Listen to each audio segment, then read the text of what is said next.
Welcome everyone to another exciting season of blade&soul Korea Season 2. My name is Joel Sophie. Joining with me as always is going to be Ending Life, and we're here for just another exciting season of blade&soul. Korea's just ended off Season 1 last month, and here we are at July, continuing on with Season 2 to get a better indication of who's going to be making it for the World Championship all the way from Korea.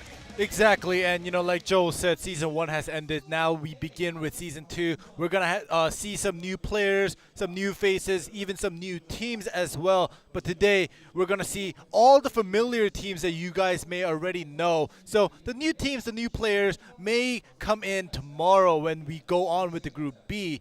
But today, we have Group A, and we have some strong teams playing today. And if you've been watching the blade&soul action from Season 1 last season, of course, you know that the format is going to be exactly the same. Yep. So we look at the overview. Basically, just a mirror of what we saw from Season 1. Starting off with Group A, just getting the first place decider on today's matches. Same thing's going to be happening for tomorrow.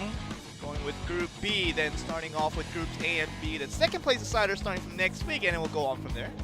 Exactly. So basically, you guys can see this for yourselves, but what I want to tell you is all the way up to the semifinals, the quarterfinals, and well, actually no. Starting the semifinals, we go on with the best of 7. But from Group A, Group B, and you see the deciders match on the third column. That's all gonna be best of 5. So, like Joe mentioned before, we have the best of 5. We have that random roulette going on as well, and all of the rounds, whether it be tag or singles, it'll all be worth 1 point each. And there you go. It's not going to be none of those tag point does get you anything like 2 points or nothing like that. It's going to be all 1 point for tag and single just the same. And like I say, best of 5 is going to be our format for the first few days. Going with the random match, it can be a single or tag match for that set number 3 for the best of 5. We'll move on to set 4, just right on the middle for best of 7, but we'll get there when the time is due. But should be very exciting again because we're now used to this format and kind of know what to expect from some of these teams. Alright, so here we do see the quarterfinal teams of Group A and B. So like I mentioned before, in Group A, many of these teams are pretty familiar to those of you who's been following blade&soul Korea. Especially GFAM actually coming back. They did not participate in Season 1, but they are back. Maybe a player swap here and there. But, as you guys all know, GFAM has probably the usual members that we've been expecting, and personally for me, Suwon Kim on the KFM, I hope he is back with GFAM as well. I mean, Min Jung-Ho's going to be joining with the Summoner as well, the usual duo we see from GFAM. They're still back to play on the blade&soul, but we're going to get today's matchup, and we're going to get GC Busan Red and GFAM as we were talking about for that very first match of the day, and we're going to get Coup d'etat Anarchy for that match number 2. Then, of course, the winners of both will be decided on that third and last match of the day, deciding the first place of Group A, and that will round us for the day. Yeah, so basically, for today and tomorrow, we're gonna just get the best team of Group A and B. We're not gonna do the losers match. We're gonna put that off on the side for a little bit. We're gonna see who is the best of Group A for today, and I'm excited to see who's the best rather than who is the worst of the group. We are looking at a couple of teams that we should be keeping our eyes on, and GC Busan Red, of course, are winning out in Season 1. They've won it in style, really unrivaled by any of the teams in that Season 1. We had 7 other teams who were trying to challenge GC Busan Red, but all together looked too strong, and here they are back again, see if they can win Season 2 and really just secure their spots going into the World Championship. But as we get closer to it, after our 6 match days that we're going to have throughout the Season 2, we're going to have that one day right after, the week later, to have that World Championship qualifier round all in one day, and that will decide who's going to get from Korea to go up to the World Championship. Yeah, so basically, it seems as if they wanted to change it so, what they play during the season kind of matters a little bit more, and what used to be Korea finals, as Joe mentioned, is now just going to be played in one day. So that's also going to help decide who will be going to the World Championships. But, putting that aside for now, since Season 2, like you said, Joe, GC Busan Red has been so strong throughout Season 1. So in Season 2, we'll see if they'll be able to be as strong. And, in Group A, they have Coup d'etat, GFAM, and Anarchy. And personally, in Season 1, Coup d'etat was actually one of those teams that had a chance of being the best in Korea. But GC Busan Red beat them out. So we'll see how things will play out in this season. GC Busan Red and Kudeta looking like the favorites of obviously Group A, with GC Busan Red seemingly having the edge, but we're gonna have to see how the time that has passed since Season 1, now that we have developed onto Season 2, the second season of Korea. I just got to see how much better Kudeta have become, and if they can really rival out GC Busan Red a bit better than they did in Season 1. We'll get to see an indication of that, but of course, we're gonna go in order. With GC Busan Red and GFAM, see if GFAM can stand up to the challenge against GC Busan Red. But the second match should be exciting as well. Of course, Kudeta and Arki should be the ones to really look forward as well. We're gonna get the match prediction of quarterfinals from Group A. Obviously, GC Busan Red, being the favorites that they are, is gonna be right up there. 96% of the votes going to that one team. All right, so 96, 3% and 1% and 1%. You know, these match predictions are important to many of the viewers in Korea and the live audience, because getting these predictions correct give wins and prizes for the live events. Like we saw before on screen, we didn't mention it because, you know, it is for the live audience and for the Korean server participants. But yeah, so these predictions, they don't just randomly just choose favorites or who they like, but you know, it's usually for their prizes.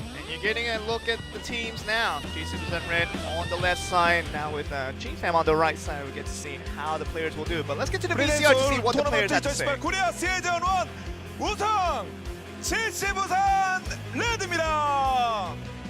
지난 시즌 우승을 함으로써 저희가 이제 올해 첫 스타트를 기분 좋게 풀어가고 있는 것 같아서 다행이라고 생각합니다. 우리 우승했다고 막 자만하는 것처럼 보이기 싫은데. 아무래도 저희 팀이 안 나왔기 때문에 오르지 않았을까 그렇게 생각하고 있습니다. 여기 2명만 같은 팀이었어요, 작년에.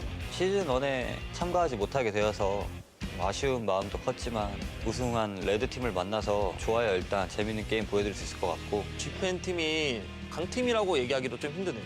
김수환 선수가 이제 우리나라에 몇 안 되는 권사 탑 클래스 중에 한 분으로서 또 많은 활약을 했었거든요. 제일 큰 케이스예요. 호환사 오민정 선수라든가 박동준 선수가 이제 많이 받쳐줌으로써 힘을 낼 수 있는 팀일 것 같은데 그게 많이 힘들어요. 나가면 안 될 정도의 수준이에요. 제가 봐도 김수환 선수가 건사 플레이하는 거는 멋있는 것 같아요. 클래스에서 조금 더 우위에 있는 캐릭터가 있다 보니까 좀 더 강해진 것 같습니다. 손흥태 선수도 링검사를 하는데 저보다 위라고 생각해 본 적은 없고요. 격사가 이제 출시됐을 때 전장의 지휘자라고 이제 나왔는데 진짜 지휘자가 뭔지 보여드리겠습니다. 뭐 지고 나면 눈물도 많이 흘리더라고요. 또 벌써부터 제 눈앞에 그 여자 선수 눈물이 보일 것 같아서 좀 마음이 아프긴 한데 뭐 그래도 어쩌겠습니까? 저희 이렇게 힘을 합쳐가지고 꼭 이겨보도록 하겠습니다. 결승전 때 보니까는 손윤태 오빠도 많이 울던데. 그거 연기입니다. 하품을 준 거야 이거. 부산 레드팀의 최승진 선수가 경기에서 좀 높낮이가 한 번씩 팡팡 튀는 선수라 가지고 부담은 솔직히 되지가 않아요. 구멍이라는 이 처참한 별명까지 생긴 이 지경까지 왔는데 제가 할 줄 아는 게임이 블레이드 앤 소울 이 게임뿐이고 할 줄 아는 클래스는 역사뿐입니다. 그래서 응원단장이 아닌 진짜 팀원으로서 1인분을 꼭 역할을 한번 해보도록 노력해보겠습니다. 당연하지.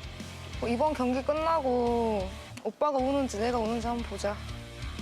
아마도 오민정 선수한테는 패하는 일이 없을 것 같습니다. 순우 오빠 진짜 나한테 안 될 것 같은데. 오빠 대회 올 때 손수건 하나 들고 와. 집 갈 때 닦으면서 가야지. 저희는 이미 시즌 1 때 우승도 해왔고 최고의 우승 후보팀으로 뽑히기 때문에 저희한테는 지셔야 될 것 같습니다. GFAM 좁혀드리겠습니다.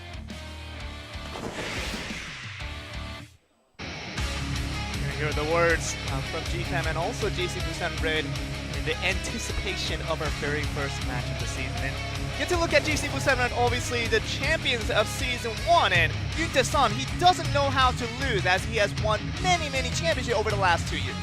Exactly, you know, he won so much, he probably made a lot of money, but you know, with GC Busan Red being so strong, they are definitely going for that first place once again, back to back from Season 1 into this season, Season 2. But like we saw in the VCR, Sungjin Choi, many of the players now say, you know, he is the player that holds his team back a little bit, depending, because, you know, but you saw him saying that I'm a destroyer. I only know how to play a destroyer. I only know how to play Blade and Soul. So this is what I'm gonna play, and I'm going to carry, and I'm not gonna pull them back. And let's see if he's able to do that. We are very glad that Sungjae Choi is playing the Destroyer, not playing anything else, because Destroyer is still very much in meta, very much a necessity to any team out there. But we're going to get a look at GFAM. Haven't seen these guys for a very long time. We see Dongjin Park, the new addition to GFAM that we don't know quite yet of what we expect, but a Blade Dancer is what we can get out of him. But Suwon Kim and Min Jung-ho, very much a usual suspects of GFAM we've seen for a while. Yeah, exactly. And also, when you saw in the VCR, some of the players from GC Busan Red said that Suwon Kim's KFM is definitely formidable, probably top in the Korean scene. But Dongjin Park and Min Jung-ho, will they be able to fully support Suwon Kim's KFM or not? That is the big question. That's going to be the tag matches as well, but otherwise the singles going to be very important as well as to Dongjin Park and also Min Jung-ho. Can they win some of these very important singles? That's going to be an important one as well, especially if the random match does the roulette go over to the single. That will be something that GFAM has to think about bit, because it seems like GC Busan Red just getting the match prediction 98% onto their favorite. Everybody knows who the winner is supposed to be, but the supposed to is a big term because GFAM can come up with big surprises. Remember last year they came in at the semi-finals already, being that top 4 team, something we didn't expect out of GFAM at that time. But now we are here once again, looking at GFAM and see what we can get out of these guys. Yeah, we'll definitely have to see in our first matchup. We'll be tagging you guys see the classes respectively to the players here, and Yuta-san being on the Gunslinger, we'll see how well he'll do this season because, you know, to be honest, Yuta-san's Gunslinger kind of compared to Byunghyun-jun's Gunslinger kind of lacked skill overall, but it wasn't bad. So we'll see if this will work out against GFAM. I think you got that exactly right. It wasn't as good as Byunghyun-jun, obviously, knowing as the super rookie and also the best gunslinger we have here in Korea, but still very well done in terms of, especially in tag, just trying to get all the utilities down when the damage opportunity does arise, especially from the Destroyer and the Warlock getting up in the aerial.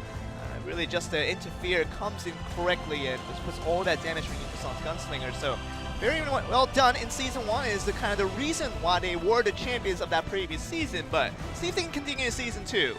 Yeah, and I'm also excited to see Suwon Kim's KFM. He did rest in Season 1 like we mentioned before. Let's see how much more he prepared for us and for this tournament with Min Jung-ho and adding a new member, Dongjin Park, like Joe mentioned before. He usually plays the Blade Dancer and the Destroyer. We'll see how well he supports his team. Very much used to the Blade Master. Yeah. Having with the GFAM, definitely the unconventional composition that we have kind of established with GFAM with the Blade Master Summoner and the KFM, but definitely not going to be the case anymore. We're going to have the Blade Dancer, something very close to the current meta. That means that maybe GFAM has to work with something here. It might be an interesting poll as to what we're going to get from today's matches. All right, the music has changed, but yeah, I'm very excited to get into our first match. Let's get into the first match, guys, of the first season here, Season 2, first match. Let's get it underway.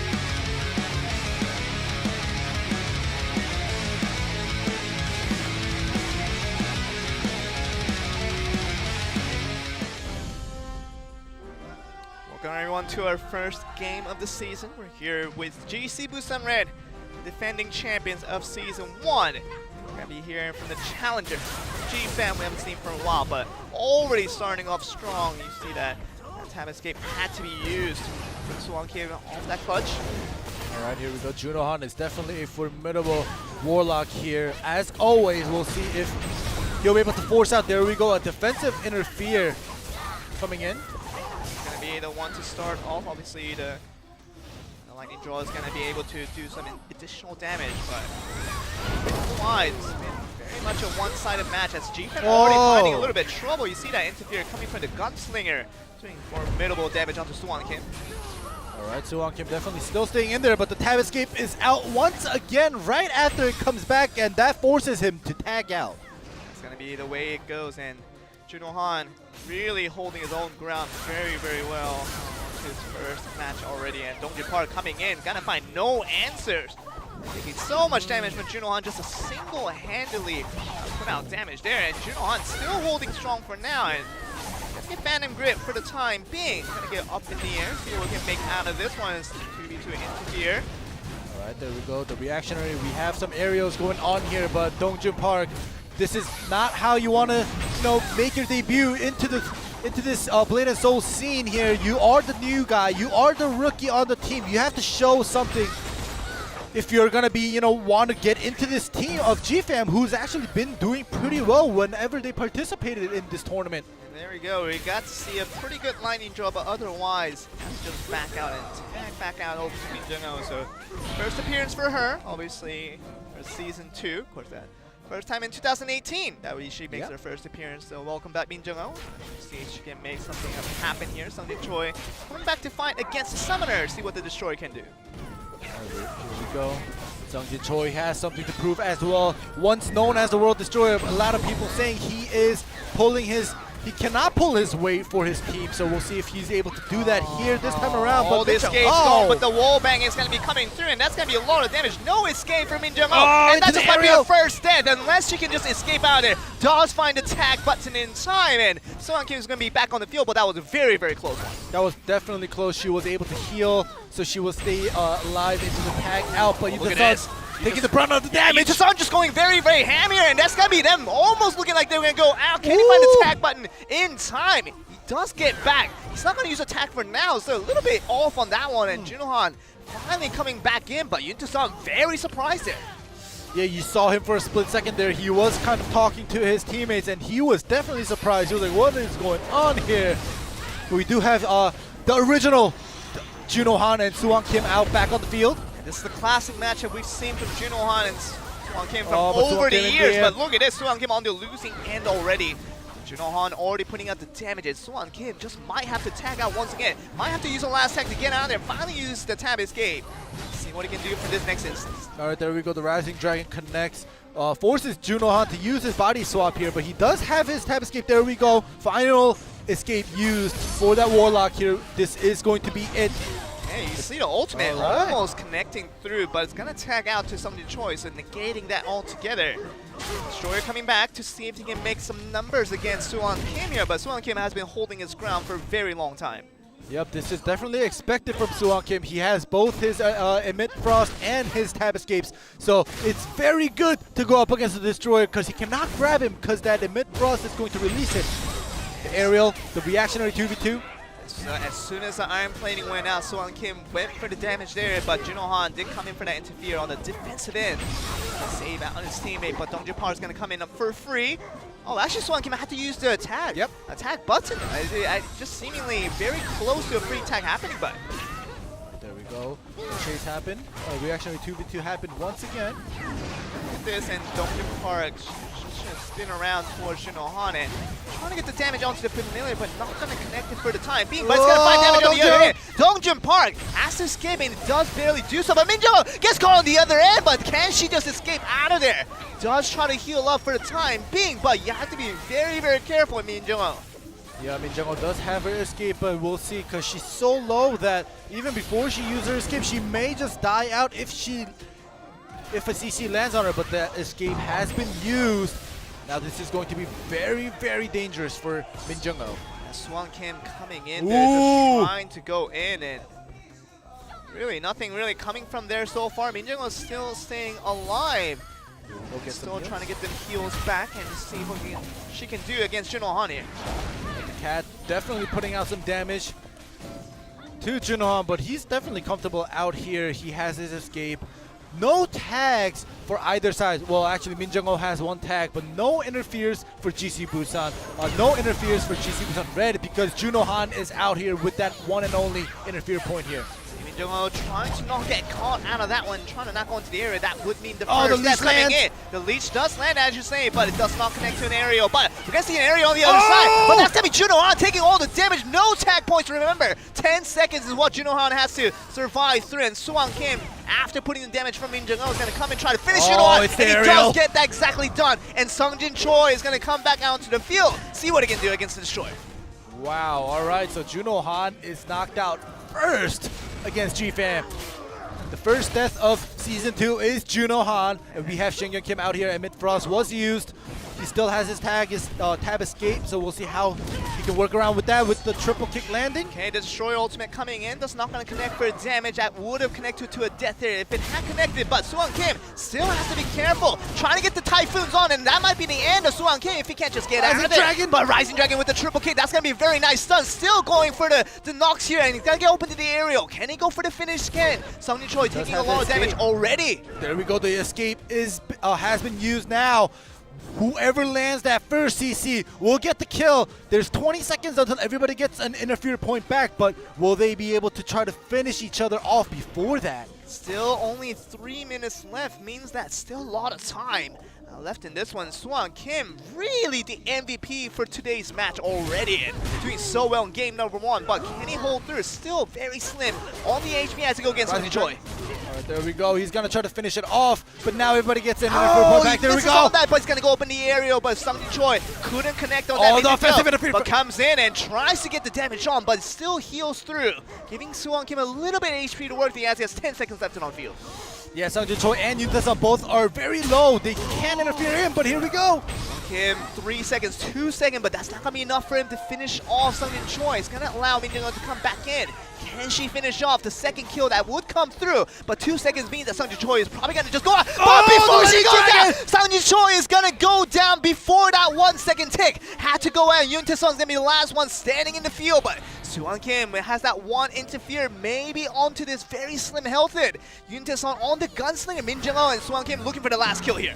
Wow, that was a very good last second interfere from Dongjun Park, getting that landing the lightning draw to kill off. I think they did it, but it's gonna be a win over towards GFAM in this very first game against the defending champions of GC Busan Red from Season 1. All right, so in the VCRs, and for me personally, you know, we had some doubts against GFAM, and you saw the predictions, 98-2, but it seems as if the first round goes to the 2% team. It really is GFAM, obviously the challenger that haven't even participated in Season 1. They come in Season 2 as the new faces and really just challenges the defending champions, and GC Busan Red just really absolutely stunned after that loss already. Oh yeah, definitely. You guys saw the faces of GC Busan Red after that match, and they definitely seemed very shocked. And in the VCR, GFAM said they were only able to win because we did not participate. That's exactly what they said, or rather what Suwon Kim said to GC Busan Red. And you know, after this first round, it seems they may be correct. Really does, and very nice kill coming from Min Jung-ho from that first kill towards Juno Han. That was the important one right there, but oh man, I just didn't think that it would be this close already. I thought it was just a one-sided matchup towards GC Busan Red. That's what we all expected, along with the 98% of fans who voted for GC Busan Red in this very first matchup, but GFAM just already surprising us already. This might be a kind of a reminder to 2017 when GFAM surprised us by going all the way to the semi-final and almost going to the final. Yeah, that's the team that used to be GFAM, but with this new roster, with Dongjun Park on the line and with that Blade Dancer, looking much better today. Yeah, you know, now Dongjun Park playing pretty well as a rookie on GFAM, being the new addition. We know Suwon Kim and Min Jung-ho, they have a little bit of teamwork going down here, but Dongjun Park added a little bit late. He has to adjust to the team, and it seems as if he's doing pretty well. Early on in the game, I was talking as if, you know, he has to pull his weight a little bit better, make right choices, but as the game went on, it seems as if he was adapting and he got used to this team play and what he needed to do for the team.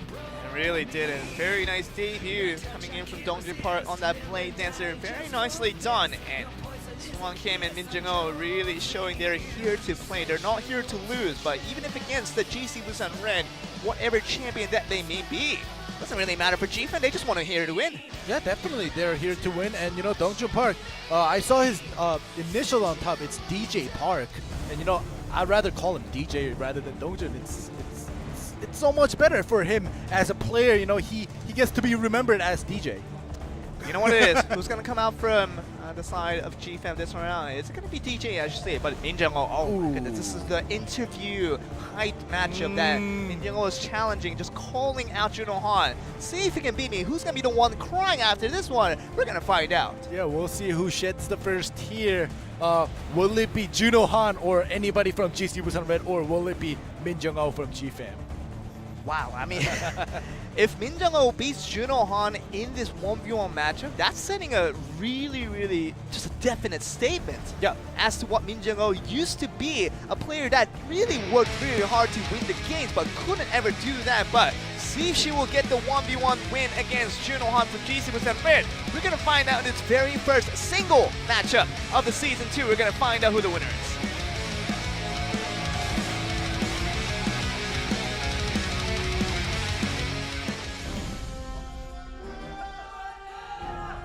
You guys are just joining in. You see that one right next to GFAM. This means that they definitely did win that tag match in that first the match of the game. And looking at Min Jung-ho now, see if she can continue on the force against Juno Han in this 1v1 match. Min Jung-ho did get some poke damage early on in the game, but the leash lands. But forces Juno Han to have escape out straight away. Had to use the back roll, but no problem for time being. Still gets Juno Han up in the aerial, puts a lot of damage on. Juno Han, you have to be careful, boy.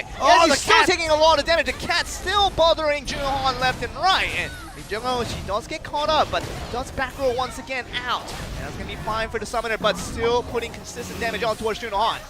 Look at the Sunflower and the cat doing its work, but Min Jung-ho gets punished for that. The escape has been used from Min Jung-ho. Looking at this now, Min Jung-ho, can she actually get this done? The heals coming through. Juno Han finding it difficult to fight back, but this is gonna be the end! And Min Jung-ho gets that win in that 1v1, and Juno Han is the first one to shed tears. Definitely, you know, Min Jung-ho definitely figured out how to go up against Juno Han because the last season when Min Jung-ho participated as a summoner with GFAM and watching Lee being on the team, she was kind of playing it passively when she went out for the singles, but this time around, she did not give any breathing room to Juno Han. She was taking some hits from Juno Han with the leash landing and everything, but she knew that not giving Juno Han any time to think or any time to make his move or prepare his move was the answer to beat him, and that definitely worked out for him. And the most impressive thing about Min Jung-ho on that game too was not even just trying to go for that all-in-one combo, but it was consistent damage over and over again, and Juno Han just did not know how to react and counter for that, and this resulted in a very easy win for Min Jung-ho. Yeah, it's definitely after this matchup we can know now that Cat is greater than Thrall. Depending on this matchup, you always talk about the calculator being as smart as its user. That's going to be the Cat due to the very impressive play coming from Min Jung-ho, winning out to game number 2. But we're going to go to the roulette to see if game number 3 will bring us another single, or we're going to go back to the tag on this round. Yeah, but remember, this is best of 5, so first team to obtain 3 points will be the winner, and it's singles again. So if GFAM wins this singles, and I'm pretty sure they're gonna send out Suwon Kim here on the KFM to finish off the job. We'll see if that's gonna be the case. And as you say, just one more game needed for GFAM to win out this round. Just a clean sweep over GC Busan Red, something we didn't expect when we came into the studio today, ending in. Now we're looking at the situation, one more single. Obviously, Juno Han nor Min Jung-ho can participate in this one because they just played in the previous round. But set 3 should be very important as to who's going to make the appearance, trying to survive GC Busan Red, and who's going to be coming up for GFAM to try to finish out the round. Yeah, I'm pretty sure GC Busan Red giving up their first set in tag. They expected to win set 2, have a little bit of breathing room. Look at this, Soul Fighter! Yuntae-san, I know he plays everything, but Soul Fighter might be the first time we've seen this guy play it. Yuntae-san on the Soul Fighter and Suwon Kim on the KFM. You know, I used to say when Shingyang Kim used to play the Soul Fighter, whenever Shingyang Kim went up against Suwon Kim or Duggan Kang in the past, that was the most exciting matchup. When we have the 2 mobile characters, the 2 characters with a lot of evasive, a lot of iframes, it's just hectic, but it's like a Dragon Ball. It's 2 brawlers. That's basically what it is. Just a head-to-head fist fighting all the way to the end. It's gonna be Vegeta versus Goku. Hey man, which one's the Vegeta? That's the one I want to know, because we know the end of the story on that one. But we're gonna find out who the Vegeta is and who the Goku is gonna be. But game 3 might be the last one for GC Busan Red if they cannot pick up a win. And they pick out the Soul Fighter out of all things first, Yuntae-san. Oh man, this is going to be an interesting one ending. We saw GC Busan Red struggle in the first matches of Season 1. See if that's going to happen again in Season 2. Yeah, I'm very excited because like we mentioned before, Yunta-san, he's been on a winning streak, but starting today, maybe he's a little bit tilted. We'll see if he's able to come back and have that winning mentality to carry him on to victory. And you have to understand that Yunta-san was not the greatest in game number 1 on that gunslinger, did not do his part to get the win. Can he just recover from that in this game number 3? See if he can continue to scale his team forward, because he definitely needs a win here, and his team definitely needs a win to continue on the round. Yeah, it's definitely just everybody, all the members of GC Busan Red needs to carry their weight. Everybody's pulling each other down. And we're going to see if that's going to be the case with GC Busan Red having to win another one just to get to round number 4. G-Fan looking out to finish here. See if he can get that done in round number 3.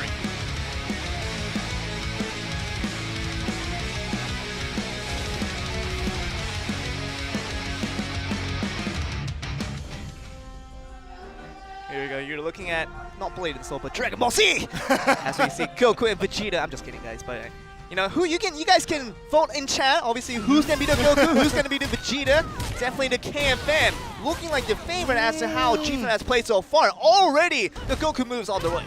Yeah, you know, if they're on the same level, Soul Fighter might have a little bit of edge on the KFM, but Suwon Kim's KFM is definitely not to be messed with. Yunta-san hasn't pressed a single button yet.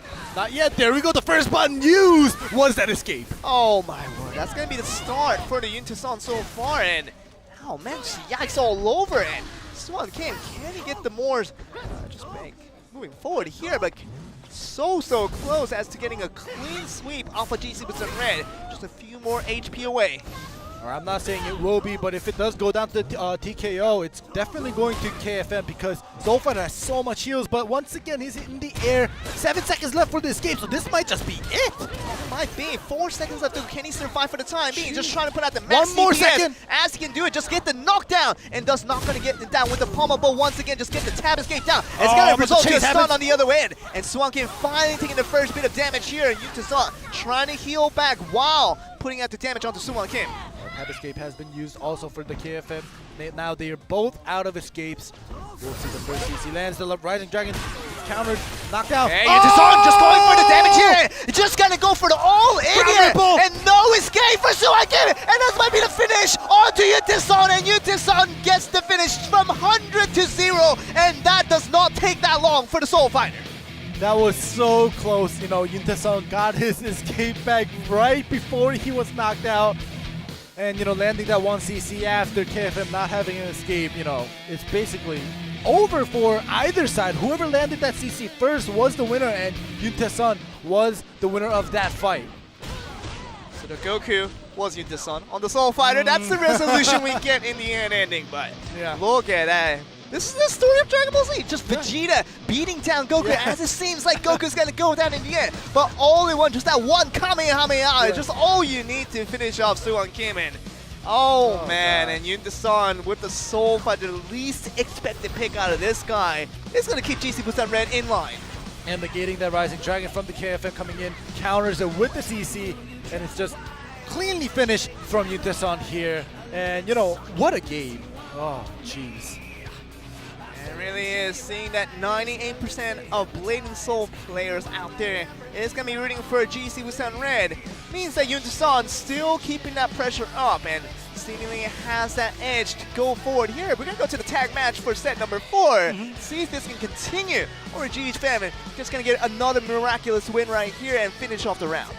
Yeah, well, you know, since GFAM does have that 2-set advantage, this is always going to be that potentially last game, even if it does go down to set 5. So if GFAM wins this tag match again against GC Busan Red, it will be over regardless of GC Busan Red coming back, Yunta-san taking that singles win. We're going to see what happens here, because GC Busan Red with that gunslinger on Yunta-san did not win out, but they're still going to go with the same composition, feeling very confident. Having the Gunslinger, the Warlock, and the Destroyer in line, GFAN's going to go back to their very usual roster of KFN, the Blade Dancer, and the Summoner is going to be very much what we're used to. Yeah, and as you see on GC Busan Red, the same lineup as well. Yunta-san back on that Gunslinger. Let's hope that he got some confidence after winning that singles as a Soul Fighter, that he can perform better on his Gunslinger in this tag match. We're We're gonna see what happens because it seems like GFAM was gonna have that the match in the bag, and Game 3 would have ended out the series, but the series now continue with Yuntaesan winning out the game number 3 with him on the Soul Fighter. But back on the Gunslinger, see if GC Busan Red can pick up a tag victory for the very first time here. All right, we'll have to see because GC Busan Red definitely have to cut off the momentum. It has been partially cut with Yuntaesan winning on the Soul Fighter, but now they have to win this tag match to have a chance to actually get a win out of this whole game. Seems like Min Jung-oh, as you saw her on the screen, she is undefeated so far in that game number 1, game number 2. She's back on the field, and see if that will lead to another GFAM victory. We're gonna get to game number 4. Let's get it on.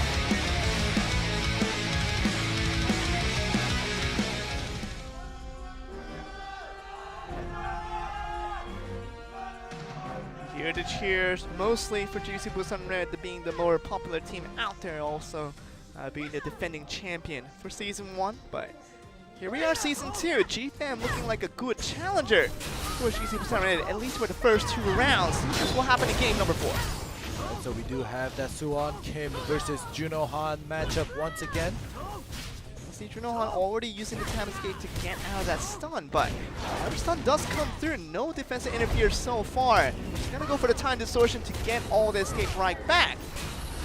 See Suwon Kim trying to continue on with the damage. Here we go. Suwon Kim definitely playing it up close here. Tetherblade lands, forcing that defensive interfere reactionary 2v2 actually coming out from both sides. You saw Yuntaesan trying to go for the damage there, but still limiting the damage altogether. Was that interfere coming from Min Jung-oh, but another one now. 2v2 reactionary once again. Suwon Kim, be careful a little bit. Taking a lot of damage earlier in the game. Oh, that think forces Suwon Kim to tap escape and tag out, but that is executed. What is going this zone? Don't you put DJ! Okay, you gotta have to just tag right back down, and Min Jung-oh just a wasted tag point already, if you can say so yourself, and Dongjin Park does go out already, but you know what? Wow, look at this, Min Jung-oh on fire today, just not losing to anyone. Yeah, Min Jung-oh is actually the carry. Usually it's Suwon Kim. Suwon Kim definitely has been performing well, Dongjun as well, but Min Jung-oh is just all the way up there. Min Jung-oh taking a little bit of damage from Yuntaesan, but still holding her ground quite well, and just distance away from each other. You see the cat right in the cross for both fields, trying to just distract Yuntaesan, but just slingshots out of there. There we go. Cat definitely sticking right next to Yuntaesan. Cat definitely loves Yuntaesan here in this round. Sung Choi coming in. Sung Choi does get that iron plating up and trying to just defend against the damage that would come in, but Yuntaesan does tag out. Min Jung-oh has definitely served her first duty of getting that first win across that matchup. See if she can get done against the Destroyer here. She's definitely doing work on Sungjin Choi as well. The escape almost coming back, which means he used it right away. Here we go, another interfere into a 2v2. 2v2 reaction, but Juno Han very dangerous in this situation. He's gonna have to go out, and thank goodness that timer did go out. That would have been resulting in a death off an interference for Juno Han. All right, so Suwon Kim comes back in as versus the Destroyer. This is definitely a good matchup for KF, and we'll see if he's able to put out some damage, force Sungjin Choi to maybe use a tag amid Frost to escape from that grapple. Okay, it's gonna get him up in the area. Of course, with Yuntaesan trying to just come back for the defensive interfere. Suwon Kim still just really holding strong as he goes for the damage on the other end. Sungjin Choi once again in the area. Suwon Kim just continuing on the damage stammer. That will come through. It's going to result in a tag out for Yuntaesan back out on the field. All right, they are definitely trading their tag points. As you guys can see, the tag points are evenly matched up. GFAM used one more interfere compared to GC Busan Red. GC Busan Red definitely had a great early game. We'll see if they'll be able to continue that and capitalize on that advantage. Oh, but look at this, Suwon Kim, you have to be careful. That one tag point might just have to be used now, as he does use it to get Min Jung-oh back out to the field, and Yuntaesan has to be scared once again. Oh yeah, I'm pretty sure GC Busan Red, they're all scared of Min Jung-oh right now. Something happened with her and her cat. They're definitely putting out work, you know, maybe even three persons worth all by herself. It really is, and Min Jung-oh just goes to show the work that she has put in off the offseason, and now has come back as a better player. But Min Jung-oh still trying to go forward for all that damage. Yuntaesan still up in the air, trying to look for the angle where he can just put the damage in, but the cat's still not providing any room for Yuntaesan to move around. Yeah, the cat definitely being a nuisance. Yunta-san as a gunslinger, I've never seen him back off like this. He's always on the offensive, but this time around he's just running away. He's so busy. I just don't know the pathing to get around the summoner, which is a weird thing to say altogether, but Choi coming back out. Once again, a loss for Yunta-san.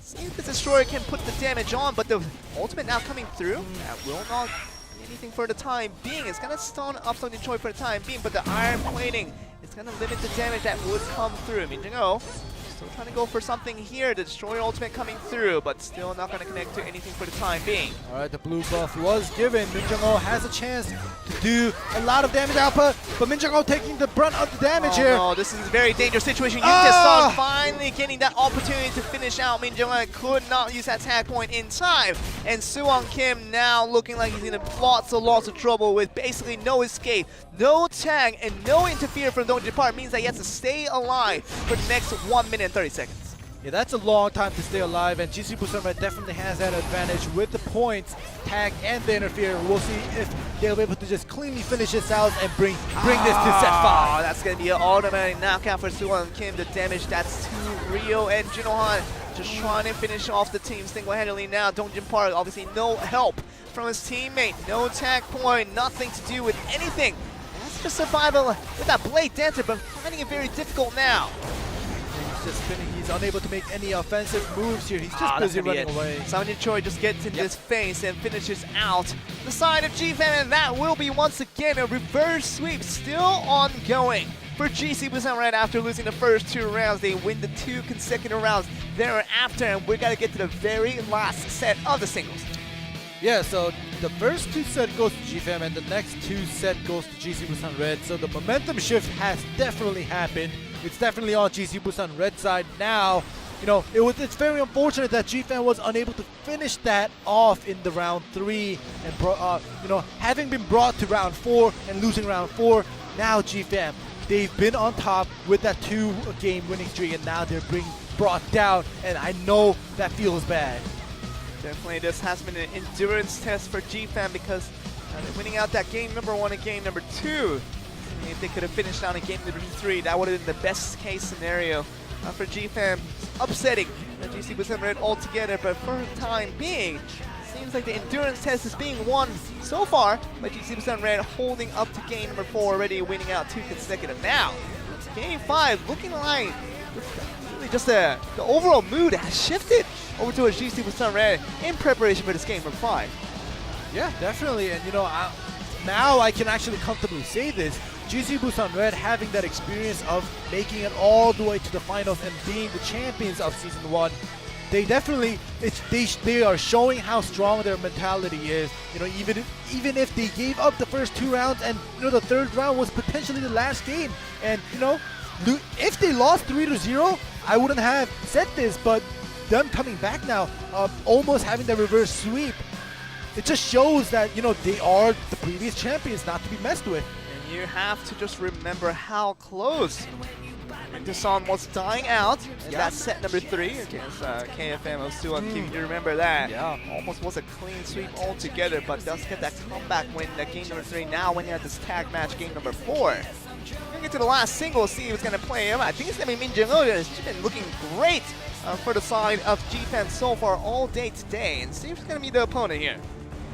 We'll have to see who will come out, because this is definitely the last game, and especially for GFAM, they want to win this first day and come out on top. Suwon Kim is going to be the one to come out for GFAM. It's going to be Sung Choi on the Destroyer. How do you see this match? And usually we like to favor KFM way over Destroyer, but this time around. Yeah, they're both very good.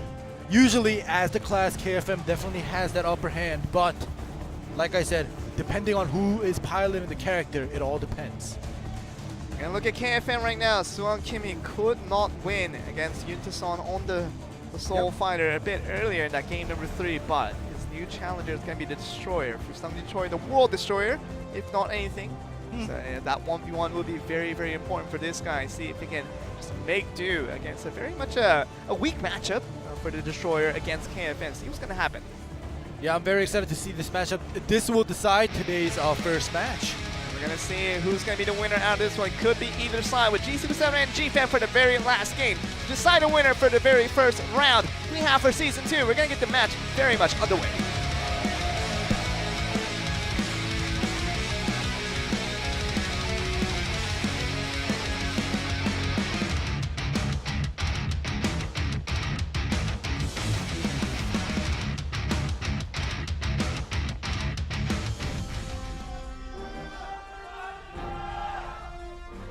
Here we go, the last matchup.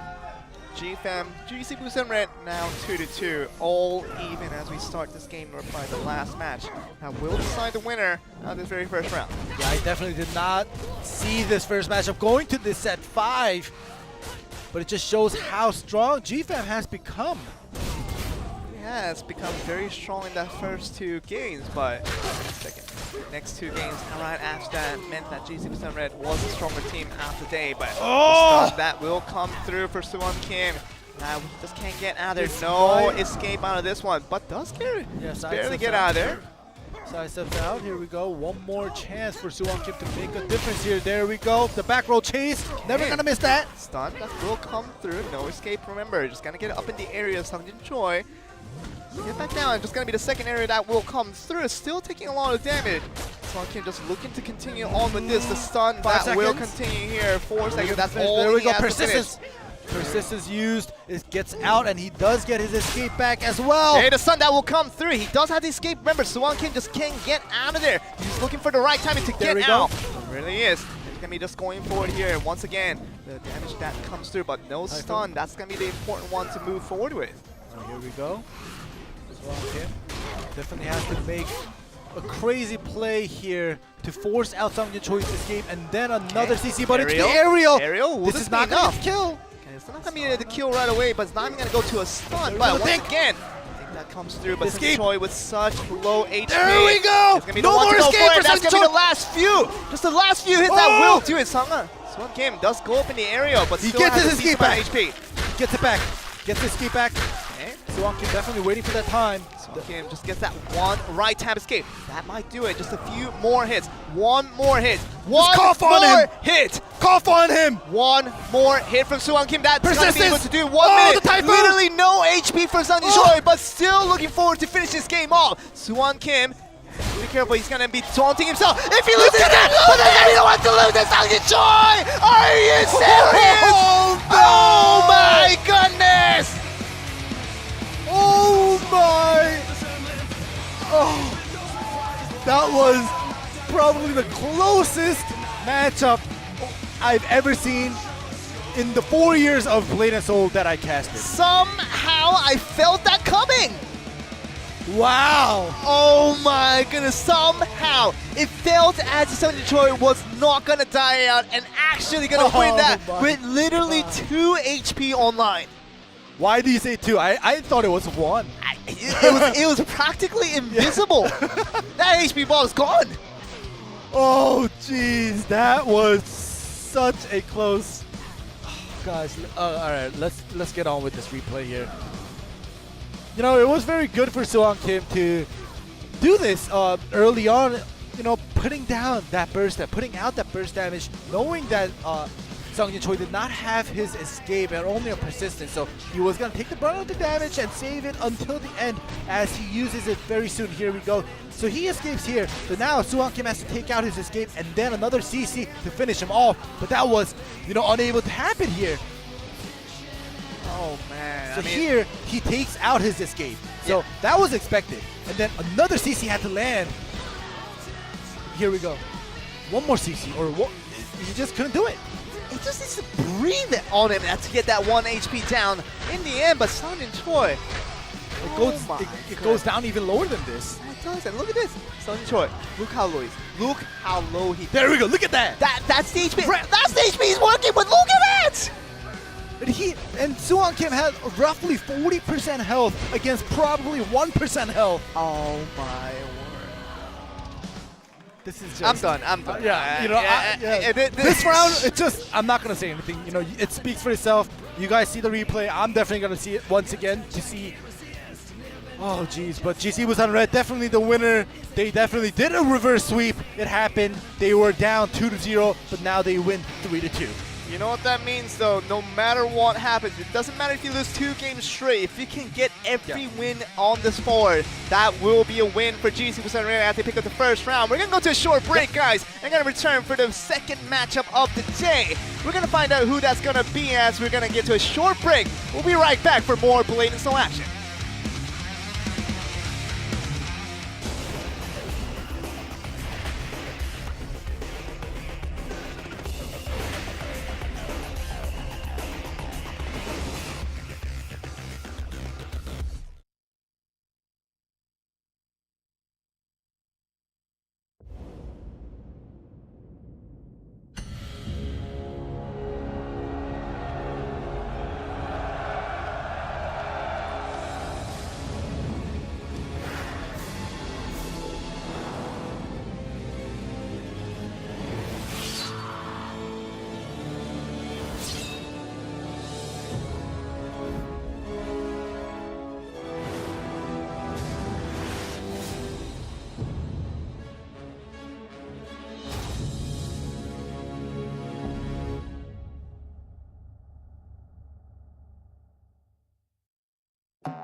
오늘 제가 도착한 곳은요, 불소 토너먼트가 벌어지는 OGN 스타디오 앞입니다.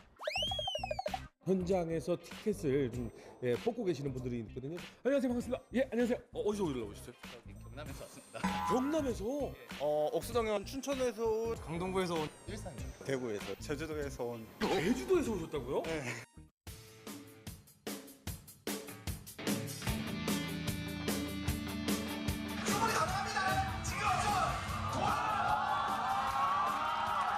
하나, 둘, 셋. 파이팅! 안녕하세요. 같은 팀. 제가 여러분들을 만나서 게릴라 인터뷰를 한번 진행해 보도록 하겠습니다. 옛날 의상 벗을 때, 옷 벗고 높은 던전 갔을 때. 혼자서 캐리할 때, 비무 할 때나 이제 던전 돌 때나 모르는 걸 설명해 줘야 될 때. 제가 복귀한 지 얼마 안 돼서 제가 뉴비예요. 잊혀진 무덤 이런 게 아니라 희생의 무덤부터 아니까 저도 오픈 베타 때부터 했거든요. 아이고야. 그래서 땅을 F2를 딱 눌러가지고 의상에 이제 백이 들어가 있어요. 자유 게시판 보고 있어요. 글은 안 써요. 왜 싸우냐? 싸움 구경. 지인들이 많아질 때 옛날 템을 들고 있거든요. 그 템이 뭐냐고. 제가 권사인데 네. 생활 때 희열을 느껴요. 여러 명이 저를 딱 기다리고 있어요. 유비도 잘 챙겨주고 네. 아주 착한 유저예요. 야, 정확하게 고인물처럼 대답하셨습니다. 뉴비를 잘 챙겨주고. 지존 링검사입니다. 본인이 본인을 지존 링검사다. 벌써 보여 있어요. 거기 써져 있습니다. 어디 가든 저를 모르는 사람이 없을 때. 혹시 응원하는 선수가 있나요? 와서 생겼어요. 와서 생겼어요. 어떤 선수 응원하게 됐나요? 쿠데타 쿠데타 팀에 팀에. 맨 끝에 계신 분 너무 귀여운 것 같아요. 아, 최영우 선수였나? 근데 경기에서 졌잖아요. 네. 처음 본 건데 진짜 되게 멋있고 진짜 화려하더라고요. 일주일 복귀한 지 일주일. 복귀했더니 어때요? 너무 재밌어서. 어떤 분이 커마를 그렇게 이쁘게 잘 올리시더라고요. 그래서 다시 커마만 일단 해보려고 하다가 다시 그냥 시작하게 됐어요.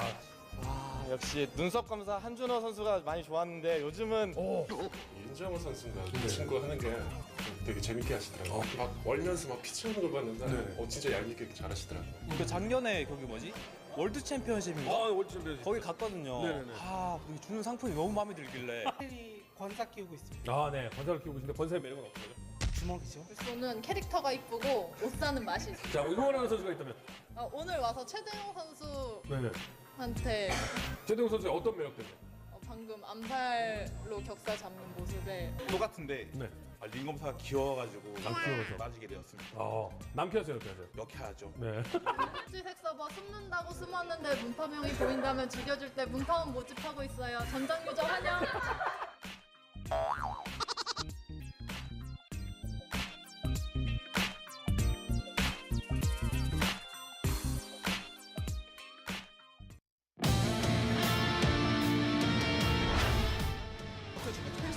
말씀대로 이때 뚫리면 김현우가 단숨에 킬 잡아낼 수 있고 링검사 활용하기잖아요. 링검사 활용. 이거 바로 끝낼 수 있죠. 탁탁탁탁탁. 거의 끝났어요. 올리면서 마무리.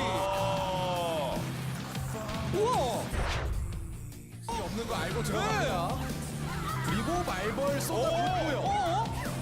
아니 이상은 굉장히 날카롭네요. 빠른 전개가 지금 해외 스타일이에요 이거. 오 공중 떴고요. 또 뜨면 말벌 날아다니죠. 말벌. 디만 우르르. 아니 경기 이게 헷갈려 죄송합니다. 이상호 선수. 그렇죠. 있었어요. 고막이 너무 아깝고 경기가 전혀 예상이 안 돼요. 여기서 인터뷰에서 물론 저희 팀 경기가 예상이 안 되실 겁니다라는 얘기를 했지만 그래도 끌려왔어요. 이제 공이 풀렸나요? 이현경 꽂혔어요 오른쪽 로그에. 자 회전배기로 정확히 치고 쫓아갑니다. 튕기기. 왜 이렇게 튕기기 많이 나오죠 이번 경기? 와 이재준. 이재준 키절. 이재준이 맞나요? 마무리. 자 일단 밀어내면서 자 타기 다 들어갔죠.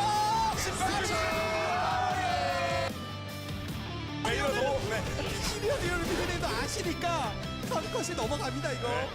암살자 탈출기도 금방 돌아오기 때문에 무리하지 않고 둔주에 좀 사용합니다. 재방전도 지금은 죽는 타이밍은 아니라 좀 더 공격적으로 하고 싶은데. 그렇긴 한데 탈출기를 좀 뻔한 타이밍에 급히 쓸 수밖에 없다라는 게 결국은 약점이에요. 마음 급하죠. 한 번만 도끼질. 마지막 일부러 빼고. 이제 탈출기 고려해야죠. 이제 쓰죠. 이제 걸리면 박진유도 한 방입니다. 오히려 암살자가 지금 탈출기가 없고 역사가 하나 남아있기 때문에 그렇죠. 지금 시간이 벌지 않아요? 사실은 둔주가 한 10여 초 정도 남아서 저도 개인적으로는 근데 구석으로 둔주가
이제 뜨면 김현우가 죽습니다. 조건 안성 아웃입니다. 저희가 지난 시즌 4위를 했는데 저희는 처음 목표가 4강이기 때문에 그게 아쉽지는 않고요. 쿠데타 다시 만나긴 했는데 저번엔 3위로 저희보단 순위는 높았지만 저한테 졌었거든요. 저희한테는 거기가 아팠지. 압박감 이런 것 때문에 잠깐 슬럼프가 와서 그때 좀 고비가 있긴 했었지만 지지 않고 이기다 보니까 자신감이 붙으면서 이제 경기도 잘 풀리게 되더라고요. 솔직히 다시 만나면은 그냥 이겨줄 수 있는 마음이었어요. 미터 플레이를 잘하시는 권사 한 번 빼면은 개인전으로 제가 질 것 같지가 않아요. 이수환 선수 맞아요. 쿠데타 팀은 격사가 원맨팀인데 이수환 선수, 최훈 선수는 병풍? 들러리. 예선장에서 병현이가 이번 시즌은 안 주진다고 저희한테 얘기를 했는데 그 고만고만한 애들 2명 데리고 병현아 고생이 많다.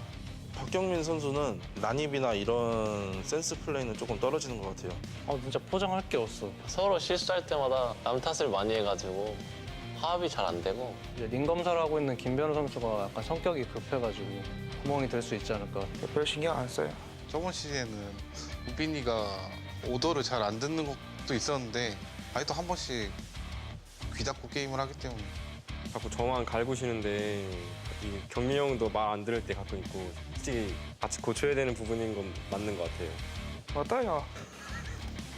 제가 저번 시즌에 격사 때문에 스트레스 너무 받아서 기관사로 직업까지 바꿨거든요. 이번에 끊고 다치게 해드리겠습니다. 지난 시즌 생각하시면 안 될 거예요. 저희 팀은 연습대로만 하면 거의 1등인 것 같아요. 연습대로 안 되니까 우승이 못하죠. 저는 이제 제가 버스를 운전하기보다는 이제 제가 타는 입장이 됐어요, 거의. 개인전에서 저희가 이겨줘야죠. 힘들게 연습을 하는 스타일이 아니어가지고 항상 멘탈이 좋은 상태예요. 그래가지고 흘러가는 대로 잘 할 것 같습니다. 연습량 제로. 쿠데타는 캐릭터 빠른데 그 상성을 뛰어넘는 실력으로 찌발라줄게.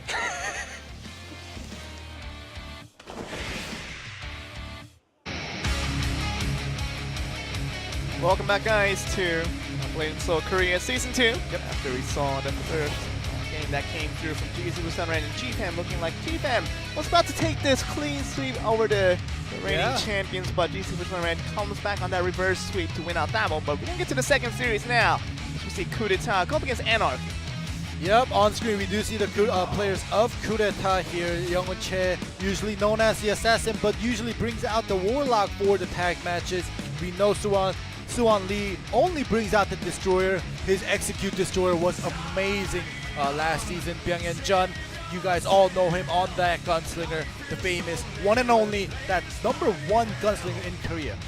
He is the best gunslinger by far, and not really many people have rivaled him in that little throne from Korea from Season 1, but Season 2, he's back again and see if he can get a little bit further than what he did off of that last time around. Season 1, he was very close, along with his team, to get that championship trophy, but Season Red definitely held it back in the track.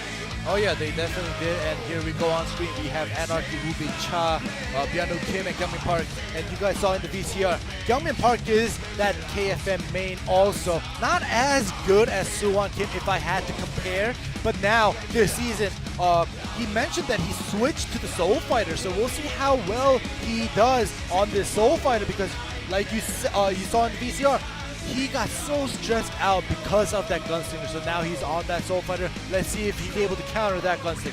And whenever he goes to the singles, Kyungmin Park, just expect him to maybe switch up to the Soul Fighter here and there, but otherwise, probably going to still stick with the KFM for that tag matches to come. But we're going to find out, of course, after the match prediction of what the people decide to think about these two teams, and 92% versus 8% in favor of Coup d'etat means that not as high as the GC Busan Red percentages, but still very high as to be convincing as their favoritism right now.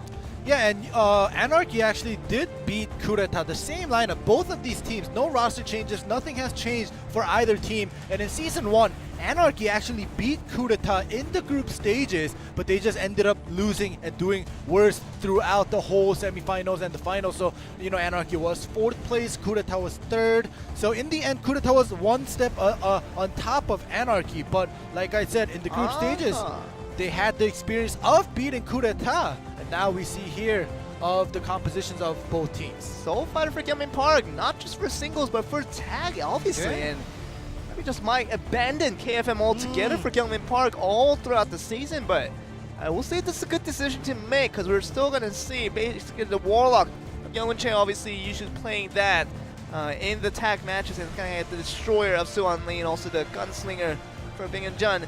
Means that this is the usual composition we like to see from Coup d'etat that has brought them a lot of success in Season 1. See if they'll continue in Season 2, but against a different Anarchy. Yeah, we'll have to see about that. Like, it's exactly what I want to see. A different Anarchy with Kyungmin Park being on the Soul Fighter. We'll see if Coup d'etat will be able to do a clean sweep on Anarchy, or will it be like the first games with like GC Busan Red and GFAM, where it goes down to, you know, set 5 and super close, or even a reverse sweep.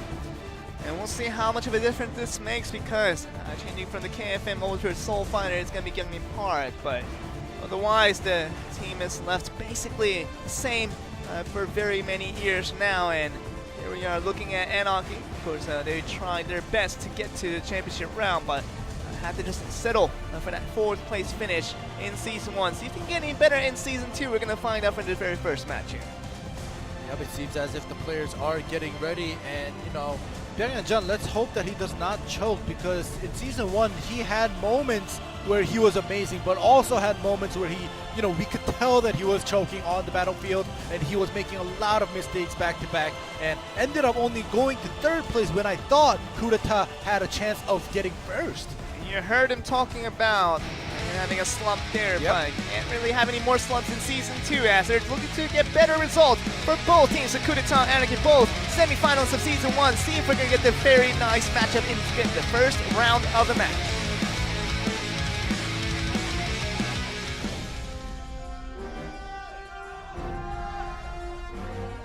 Here we begin the match.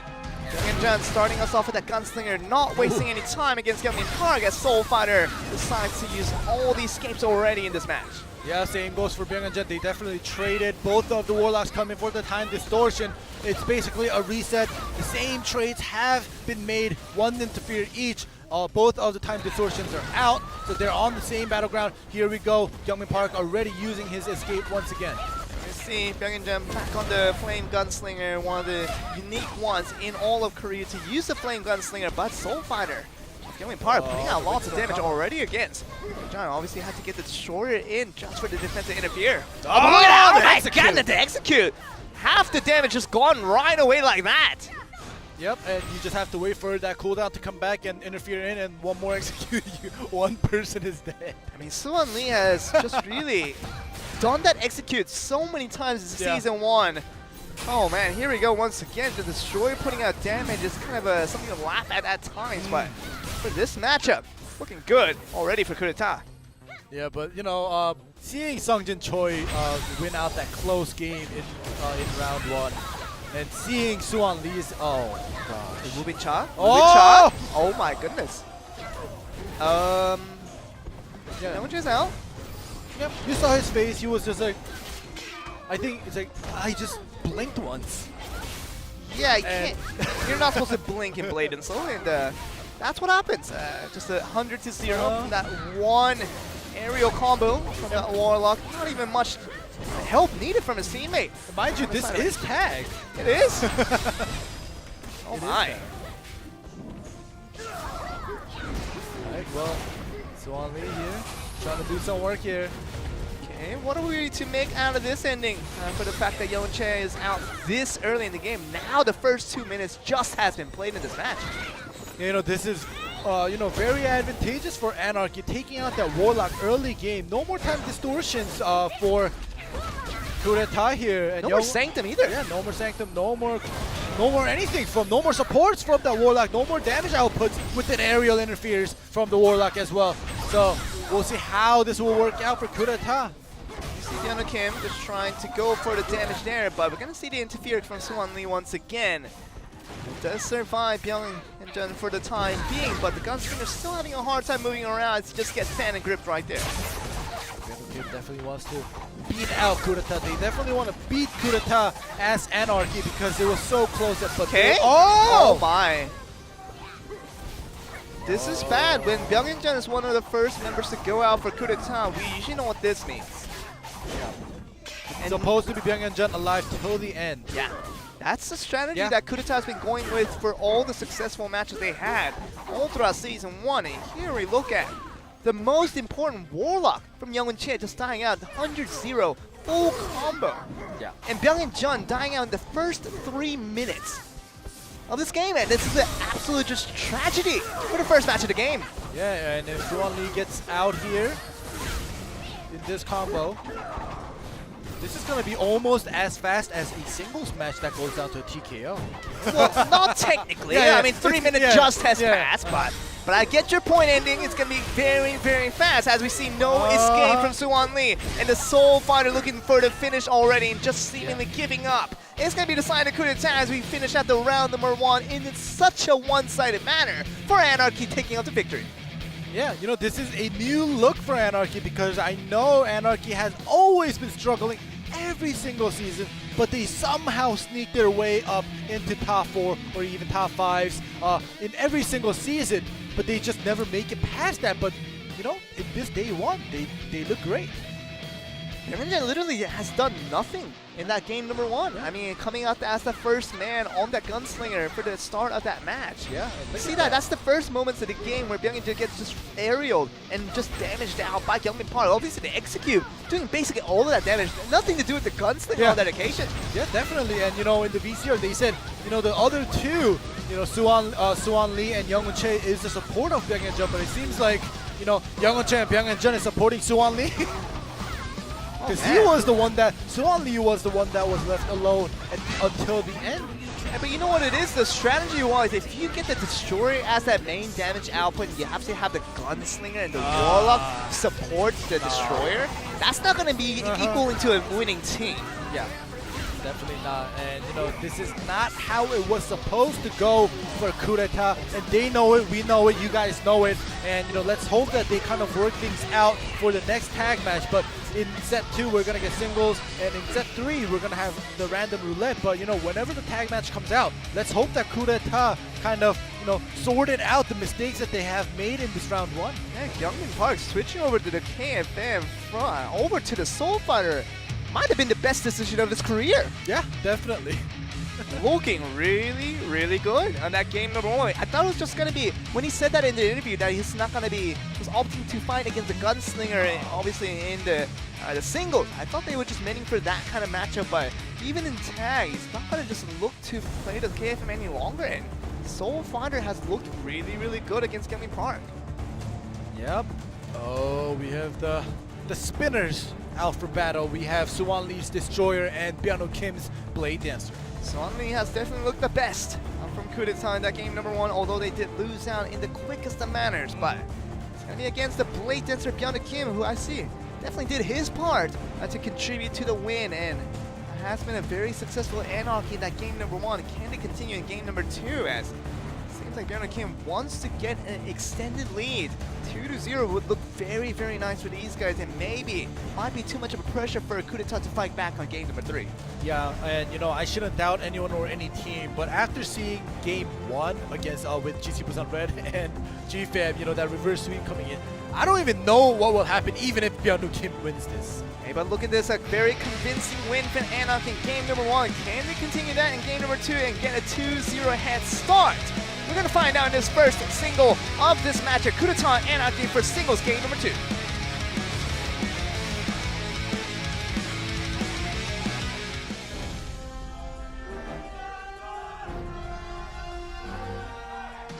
We go after that coup d'etat prevailing loss against Anarchy in that game number 1. We're continuing on the match here, ending. You see Anarchy with the Kim on the Blade Dancer looking to extend their lead over to 2-0. Suwon Lee is out of dust already. There we go, the CC lands. This might be Byung-ho Kim's escape here. There we go, they are trading their escapes. The Suwon Lee is in the air. It does come through, and we're going to see Byung-ho Kim still just trying to hold out here. The lightning draw actually preemptively. Very nicely done with that stun as well, taking up about 40% damage away from Suwon Lee. So a very sneaky combo coming from Byung-ho Kim in that instance. But he does get pulled in. No escape. This is basically done. Basically. Oh, but he does not be able to continue that CC and gets into the area. Byung-ho Kim very close. He did not have any escape, and Suwon Lee should have capitalized on that. Kim still trying to get the Phantom Grip to maximum potential, just trying to waste time to get that lightning draw back on track. Does heal up a little bit, Byung-ho Kim. Yep. It's going to be pretty even in terms of HP bar against Suwon Lee in this instance. Yeah, and same goes for that escape. They both traded once again. Okay, the stun that comes up. Yeah, stun's coming up, and there's going to be no escape coming in from Byung-ho Kim as he already used it previously. And that's going to be Suwon Lee, who's been looking very, very good for coup d'etat in that game number 1. He's going to continue to look just as good as he wins out in that game number 2. All right, so it seems as if singles, coup d'etat definitely know what they're doing, especially Suwon Lee in tag and singles. So now all coup d'etat has to do is work on their teamwork in the tag matches. But we do see the replay here. You know, they were just doing straightforward trades with the aerials, with the damage. Same goes for that escapes as well. But at the end of the day, Suwon Lee was able to land that first CC after both escapes were out on both sides and was able to take that victory. And you know what it is, though? The most important thing about coup d'etat is that they got that win to bring it back to even, but kind of just It makes me a little bit worried to the fact that Suwon Lee might just have to be the carry role on the Destroyer. And that might just be a problem for Coup d'etat, because if they can't have Byung-Hyun stand up to form and really perform on that gunslinger, that might be a problem for Coup d'etat, even if Suwon Lee's playing the best game of his life. Yeah, but you know, Byung-Hyun not being able to do as well or do anything in this first tag match, we still can't forget about how Young-Won Che died. Yeah, He actually literally didn't do anything. Yeah. Byung-Hyun, he did do something compared to Young-Won Che, so it's definitely Young-Won Che's burden for him to kind of come back if it's a tag match here in this roulette. Yeah, we're gonna find out if it is indeed a tag match, but gotta get to a single over to a tag, but it's gonna end up in a tag match. So this could mean trouble for Coup d'etat, who has not looked very, very good in that game number 1. Of course, the set 1 in that tag match went over to Anarchy pretty easily. I think the pressure's really up to Young-Won Che, mostly to not die out from a full combo. You don't want to get that done. If you can survive for the next time being, that might be Coup d'etat having a better of a chance, but Anarchy pretty excited about this draw. Going over to tag match for game number 3.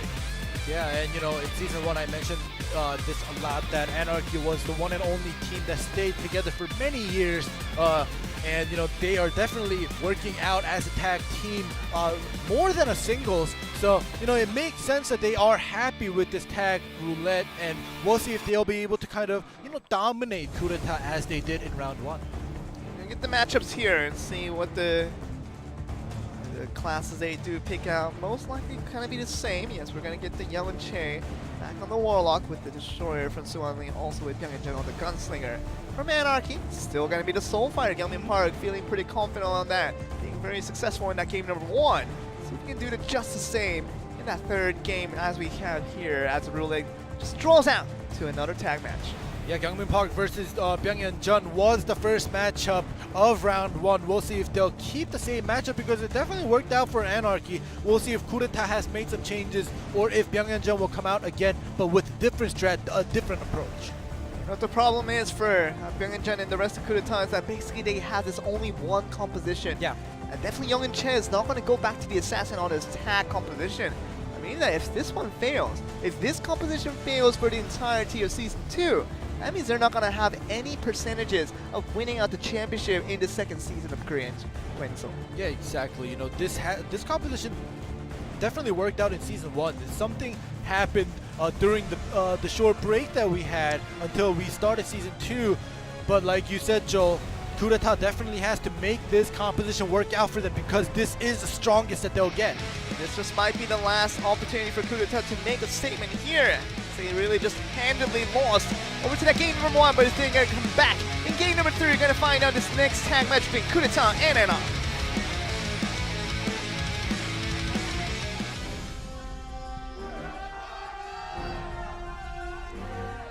Byung-Hyun and Kyungmin Park back out onto the field. Gunslinger versus Soul Fighter for the first matchup in this tag match.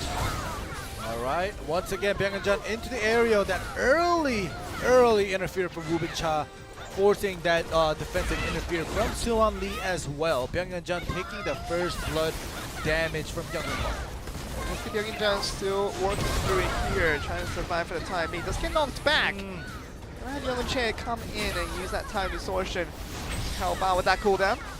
Or we had that stagger interfere coming in from Anarchy a little bit late. Oh, the lightning draw is drawn, forcing Byung-Hyun to tag out. This is something that we're not used to seeing. Usually we like to see Byung-Hyun staying out for that entire 2-minute mark and just trying to get a free tag on. It's something that we're very accustomed to, but for the 2 tag matches in a row we've seen from Coup d'etat, hasn't been the all-confident Byung-Hyun that we like to see from Season 1. Definitely not the same Byung-Hyun we're used to seeing. Yeah, we definitely remember from the VCR as well that Byung-Hyun, it seems as if he kind of gets tilted early on if something does not go his way.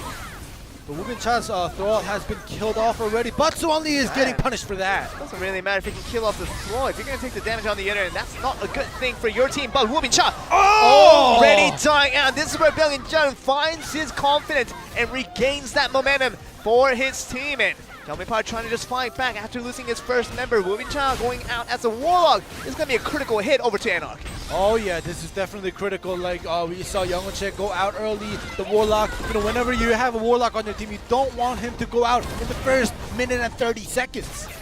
John just trying to get that escape out of there, just trying to get through. Byung Kim on that Blade Dancer. The lightning draw that's coming through is going to do a little bit of damage. John still not going to be stressful for the time being. Still going to put out the consistent damage, and the Blade just having nothing to do on the defensive end. Yeah, and this is why you need the Warlock. You see the time distortion coming in, helping out the support. See the shackles are almost looking to get him up in the area, but that interference timer did run out for Youngwon. It's not going to finish out the instance on that one, but Byung Kim still finding trouble to survive against Byung as he puts out the consistent damage left and right. Oh, there we go. The tag was definitely needed. Youngwon Park comes in. Even the chase was successful there, and Youngwon Park had to use a tab escape right away as soon as it came in. Here we go, Youngwon Park still being the Soul Fighter, playing it aggressive, going into the face of Youngwon. We'll see if he's able to take out Youngwon because they definitely has to make it even, and the player in coup d'etat that is pulling their that isn't pulling their weight is Youngwon for now. We'll see if this will change it. Oh, but the damage coming in from the interfere from Byung. It's gonna be lots of damage onto the Soul Fighter Youngwon Park, and not looking as successful as they were in game number 1 is gonna be Anarchy. Yeah, this is definitely very dominant coming from coup d'etat. We see this is definitely the opposite of round 1. It really is. A Youngwon Park finding it difficult to survive for the time being. We're gonna see still relentless force on the offensive end for the side of Suwon Lee and the rest of coup d'etat. Youngwon Park in the end, and Byung just getting a few more shots onto the Soul Fighter is gonna finish him off, and now a very low health. Byung Kim on that Blade Dancer, how long can he survive? Because it doesn't seem like he's going to go for a 1v3 victory for coup d'etat. Yeah, Byung Kim all alone.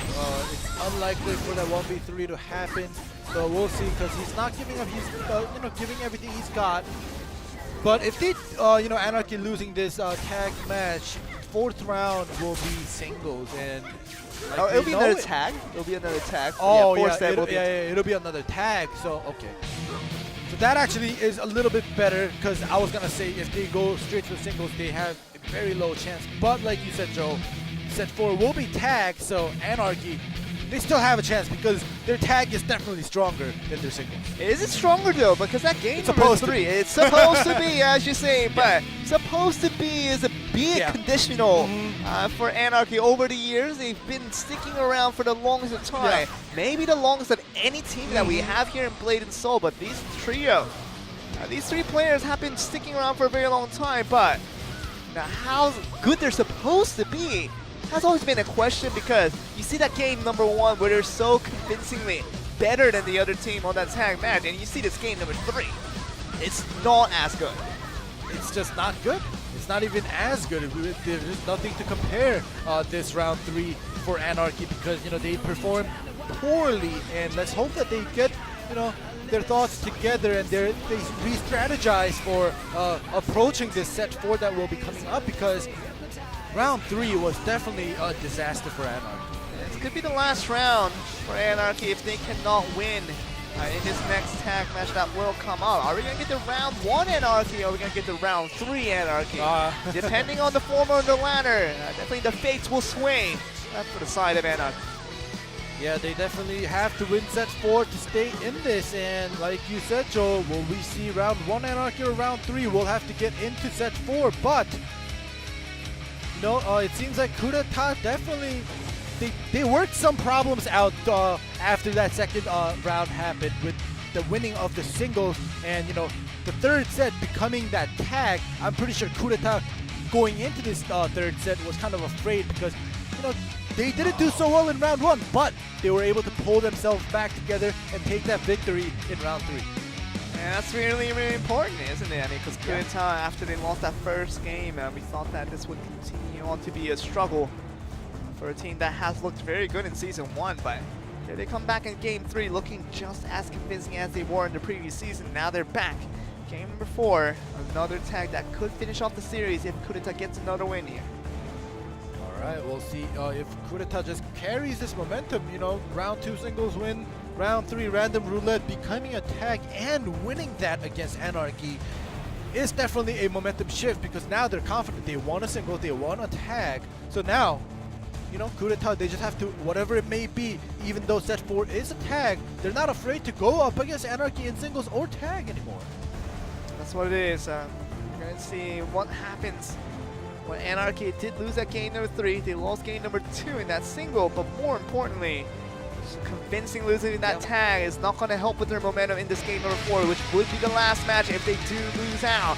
And they keep the series alive. Anarchy needs a win to keep the step and go to game number 5, but coup d'etat could end it right here. We're going to see what happened in this game number 4.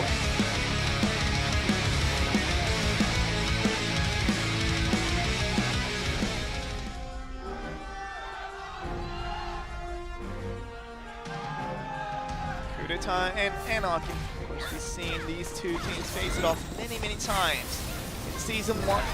Mostly gone over to coup d'etat. Looking like the better team for most of these matchups, and here they are looking again. Seemingly the better team all around. Of course, the Byung now have to use the tab escape to get out there.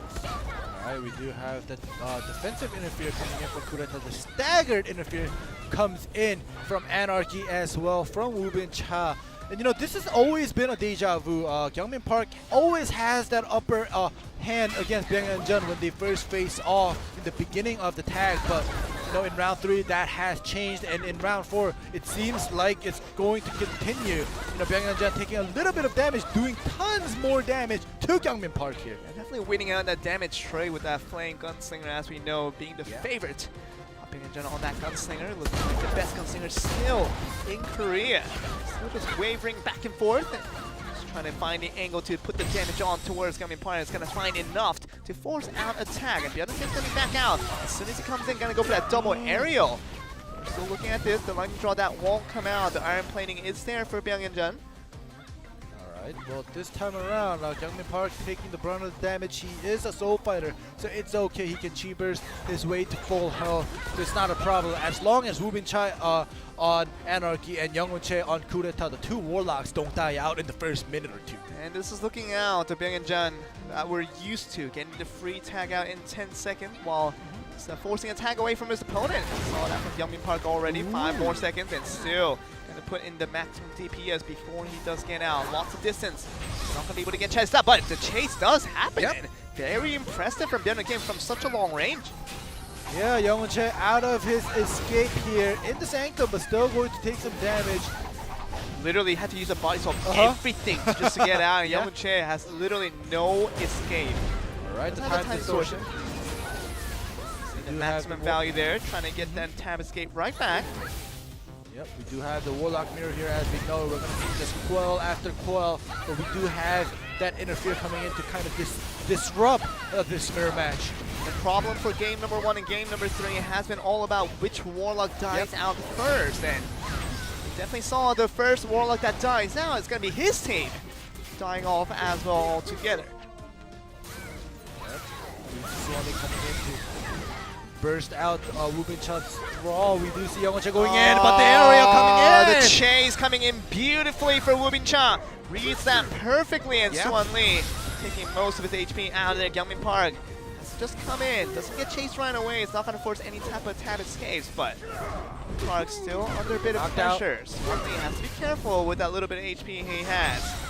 Suwon Lee does go in. He definitely was on that Fury build, so he definitely had to tag out without having that one escape on Gust. So it was a good call, but now we have this matchup again, Byung-jun versus Gyeongmin Park. Jun trying to go forward here and trying to get the damage onto Gyeongmin Park as he did in the first rendition of this game number 4. Trying to do that again. Still looking like he wants to go for the damage output. Here we see Gyeongmin Park very, very focused. Trying to get the damage in, and does so with the Soul Fighter. And Byung-jun coming in! Going out, and this is going to be trouble for coup d'etat as they lose Byung-jun as the first man to go out. Alright, you know, losing a Warlock early on is a big, big problem, but losing Byung-jun is also a huge problem, especially for coup d'etat, because now what are they going to do? They have no real source of output in terms of damage. They're not going to rely on Suwon Lee for the maximum DPS, because the moment they start doing that, that's going to be a losing coup d'etat all around, and Woobin Cha and the rest of Anarchy would be very happy to hear that news. Yeah, this is a definitely very good news for Anarchy, considering, you know, Byung-Jun, who's quote-unquote been annoying to handle for Anarchy, is already knocked out, and there's still 5 minutes and 40 seconds of this match. Will this go to a match 5? We'll see if that happens. Anarchy looking like they have the favoritism right now here, but the ultimate that will come through. It's not even going to be needed there, as even the second aerial doesn't come through, and so on. He's going to be out there. And Young-Che on the Warlock has been the weakest link for Coup d'etat. Looking like he's not going to survive for much longer, as Kyungmin Park looking for the single-handed finish, and that's going to be Anarchy winning out game number 4, now extending to a final round. All right, so we're actually going to this set 5, which will be singles, and as I mentioned before, Anarchy definitely stronger on the tag matches. You know, they were a little shaky and they lost round 3, set 3, but they came back in set 4, kind of gaining their confidence, knocking out Byung-Jun first, and, you know, unable to come back from that coup d'etat is brought to this set 5 against Anarchy. But singles, I'm pretty sure coup d'etat is a little bit more confident compared to Anarchy. Are they confident though? I just wonder, because Suwon has been performing good and has come out for that set number 2 and done well to win that single, but maybe Young-Che and Byung-Jun not feeling as confident today, and those two players have to be the ones to be chosen from. Yeah, from the side of coup d'etat if they want to win this next single here, but Anarchy, they got all 3 players looking pretty confident on today's matchups. Yeah, and you know, I'm just only guessing, but if coup d'etat does send out Young-Che's assassin, they might have a high probability of winning, because Young-Che not so good on the Warlock, but he's definitely decent or up to par with his assassin. Usually in this situation, we would like to see Byung-Jun come out for the Gunslinger or even the Soul Fighter to go for that 1v1 victory, but this guy is not looking the same as he did in game number 3, nor in all of Season 1. And it's the start of Season 2 ending, and we're gonna get the first match on the way for coup d'etat, but not the same Byung-Jun for the Super Rookie. Once a Super Rookie, it's not looking so super today. Yeah, definitely not so super today, and his supports are doing pretty well. Well, actually, Suwon Lee as a support is doing pretty well. Young-Che, I don't know, he's going back and forth. He has his ups and downs within the first 4 rounds, but we'll see who come out for this last set. That'll be the most important thing, to see who makes the appearance for either side, more so for coup d'etat. And he's saying Young-Che on the Assassins. What you predicted?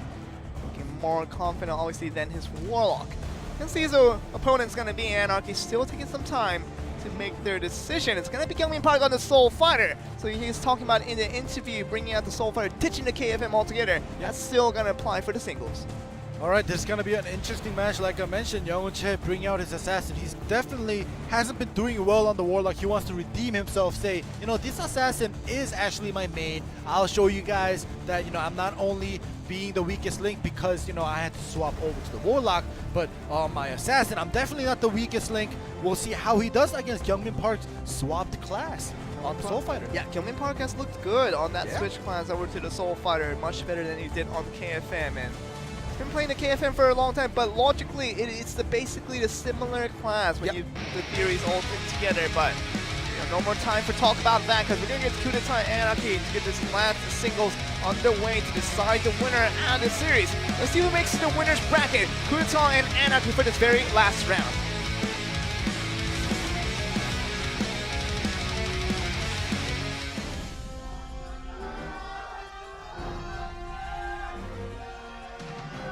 It is just as you predicted ending.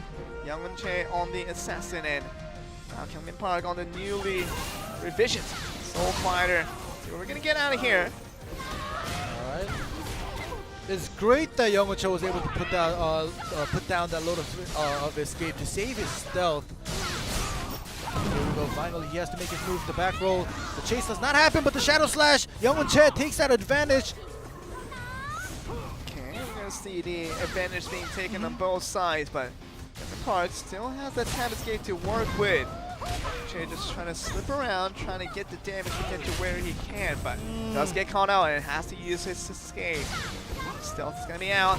No escape for the Assassin for the next 30 seconds. Oh, the ground ripple lands and into the aerial. Windstorm. Another aerial might happen. And okay, that's going to be it. That's going to be them taking the victory. It seems like 5 more seconds left to go. Just a little poke has got to do it for Kyungmin Park.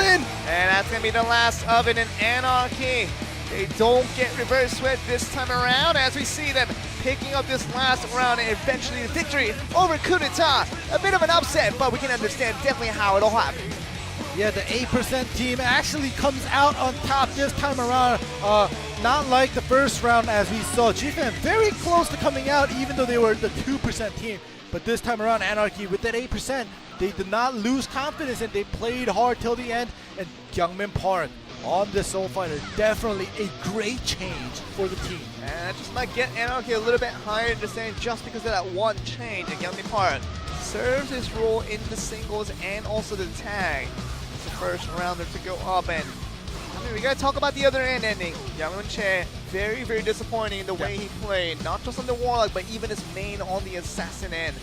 Oh man, how's coup d'etat gonna fall back from this one? Because they're gonna go to the loser's bracket, and if they don't win that next one, next Saturday, they're gonna be eliminated from the tournament. Oh yeah, definitely. And you know, coup d'etat, I definitely did not expect. And you know, you said disappointment and disappointed because you know, coup d'etat. If it was a team that we didn't expect anything, then we wouldn't be disappointed. But we definitely expected a lot from coup d'etat. And we did. And we're gonna go to a short break, guys, to get back to the winners bracket because now we have the two teams with GC Busan and Anarchy. We're gonna see who's gonna be the ultimate winner out of Group A as we get to a short break. We'll be right back after a short break.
네, 안녕하세요. 자, 불스 토너먼트 개막부터 지금까지 캐스터를 맡고 있는 게임 캐스터 전영준입니다. 반갑습니다. 네, 해설위원을 맡고 있는 오성입니다. 반갑습니다. 반갑습니다. 해설이자 NC소프트의 쿠폰 아저씨 김정입니다.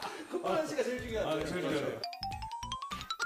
자, 먼저 불소의 매력은 무엇일까요? 오성균 해설위원. 하나, 둘, 셋. 캐릭터. 불소의 매력은 캐릭터다. 캐릭터 빼고 볼 거 없는 게임이다. 뭐 이렇게 좀 알겠습니다. 전영준 캐스터가 생각하는 불소의 매력은? 네, 팬들이 주인이다.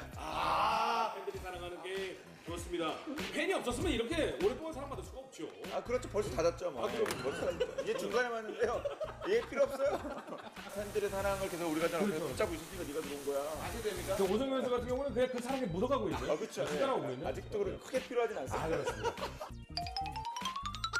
기억에 남는 대회의 순간, 이 대회의 이 순간만큼은 잊을 수가 없다. 되게 급하게 들어오니까 그럼요. 생각이 안 나네요. 그러니까 별로 생각나는 게 없다. 불소 토너먼트는 별로 기억에 남는 게 없는. 저번 시즌의 파이널을 시청에서 했었단 말이죠. 네네. 서울 네네. 시내 한복판 네네. 시청에서 시청광장에서 했었던 그 느낌. 야. 대단했었다. 첫날 이제 개막할 때 그때 이제 3,500분 정도 오셨는데 용산 전철역이 이때가 다 마비가 됐던 그게 제 생각이 나죠. 이상형 월드컵을 한번 가보겠습니다. 네. 최성진, 박진유. 하나, 둘, 셋. 박진유. 좋습니다. 자, 김신경, 한준호. 하나, 둘, 셋. 한준호. 자, 그러면 한준호, 박진유. 하나, 둘, 셋. 한준호. 한준호 선수. 한준호 선수의 매력 어떤 것 때문에? 게임을 너무 잘해서 그 동글동글한 안에 날카로웁니다. 완전 매력이 있어요. 뚱뚱한 사람 비하한 겁니까? 약간 그렇지 않습니다. 그렇지 않다는 걸 말씀 좀 드리고 싶어요. 약간 그렇지 않다. 약간 그렇지 않으면 상당히 그렇다는 거죠. 전혀 그렇지 않습니다. 진짜 필요한 불소 토너먼트의 해설은 김재학, 오성균. 하나, 둘, 셋. 김재학. 게릴라인가요? 불편한 인정인가요? 게릴라입니다. 그런 열심히 했습니다. 불소 토너먼트 가면 여기에는 진출해보고 싶다. 브라질. 어떤 의도가 좀 느껴지는. 잠깐만 뜨겁잖아요. 근데 우리 이 불소 토너먼트 이 블레이드&소울 게임 자체가 화끈한 액션의 맞죠. 정점이잖아요. 액션하면 또 그분의 그 쌍바 리듬이라든가 이런 것들을 잘 쌍바 맞으니까. 우리 브라질에서 불소 토너먼트가 이어지고 게릴라 콘서트를 할 수 있는 그날까지 저희가 계속해서 한번 노력해 보도록 하겠습니다.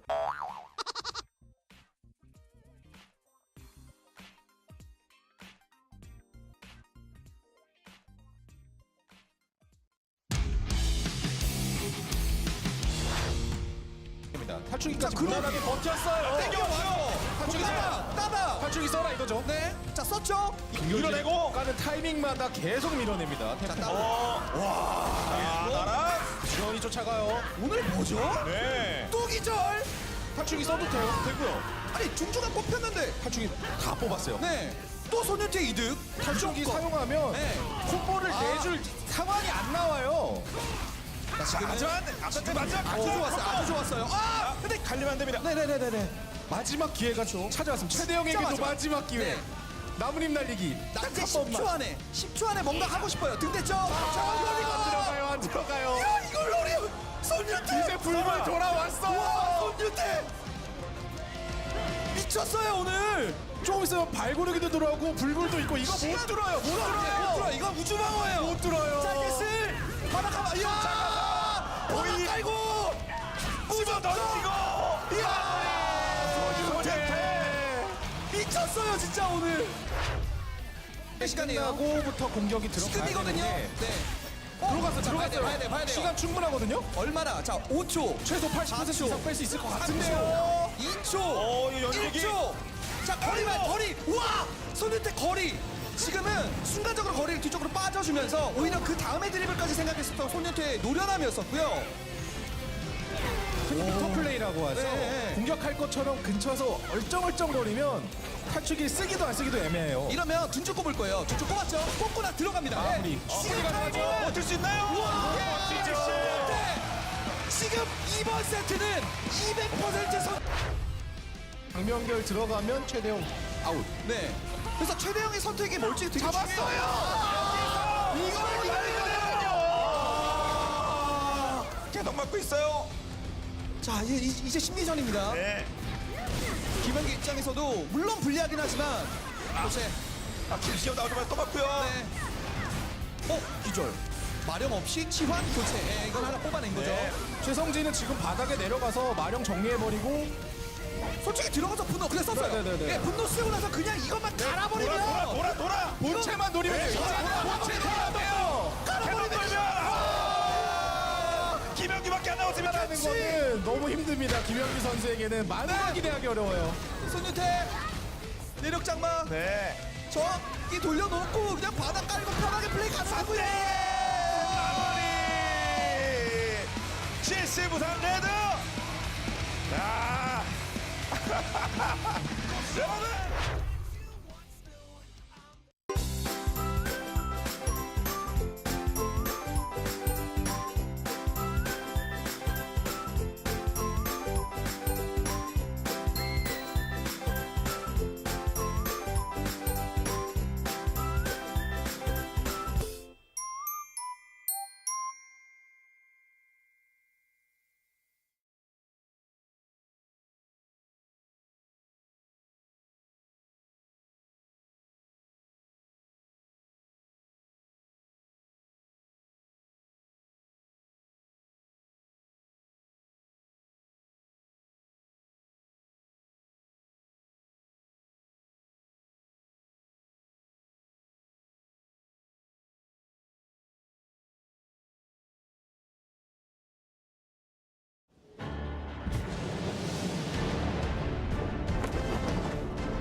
Welcome back, guys, to Blade and Soul Korea Season 2, and we're back with the winners decider match that will have the best of Group A and trying to go with GC Sunred and Anarchy. Of course, there are less of expectation for Anarchy we saw from the very beginning of Season 2, but they beating out Coup d'etat becomes a lot more convincing now because the way they beat them out was a little bit more impressive than we had expected. Oh yeah, it was definitely, and today throughout, you know, even with GC Busan Red up against GFAM, we had a great game. Same goes for Coup d'etat and Anarchy, how they kind of played it out all the way to set 5 was also a great game.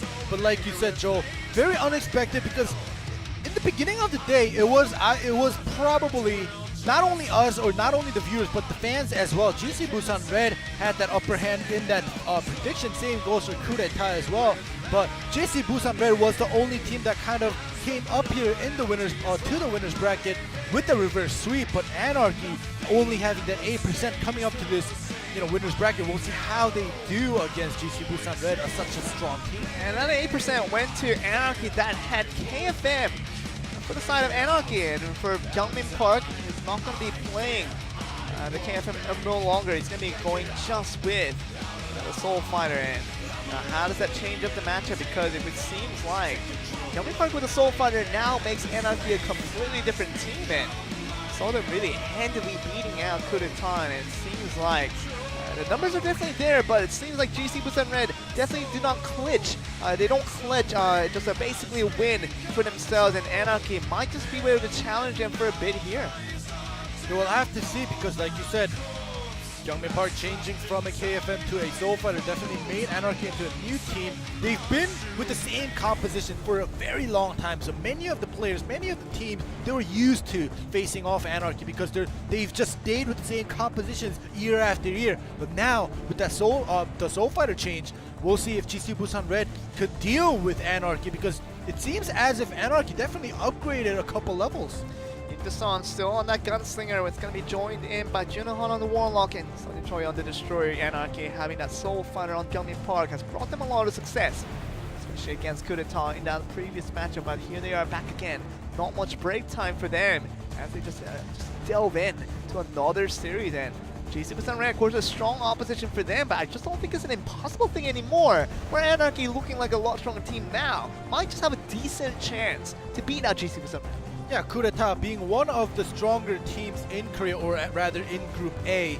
If Anarchy beats GC Busan Red, or even if they lose, they come close, taking a round or two away from GC Busan Red, that will show us the power level of Anarchy, and you know, that will show that they will go hand in hand with anybody from Group B as well later on in the season if they do make it up into the semifinals. Yeah, definitely Anarchy beating out GC Busan Red will definitely put out a statement. Yeah.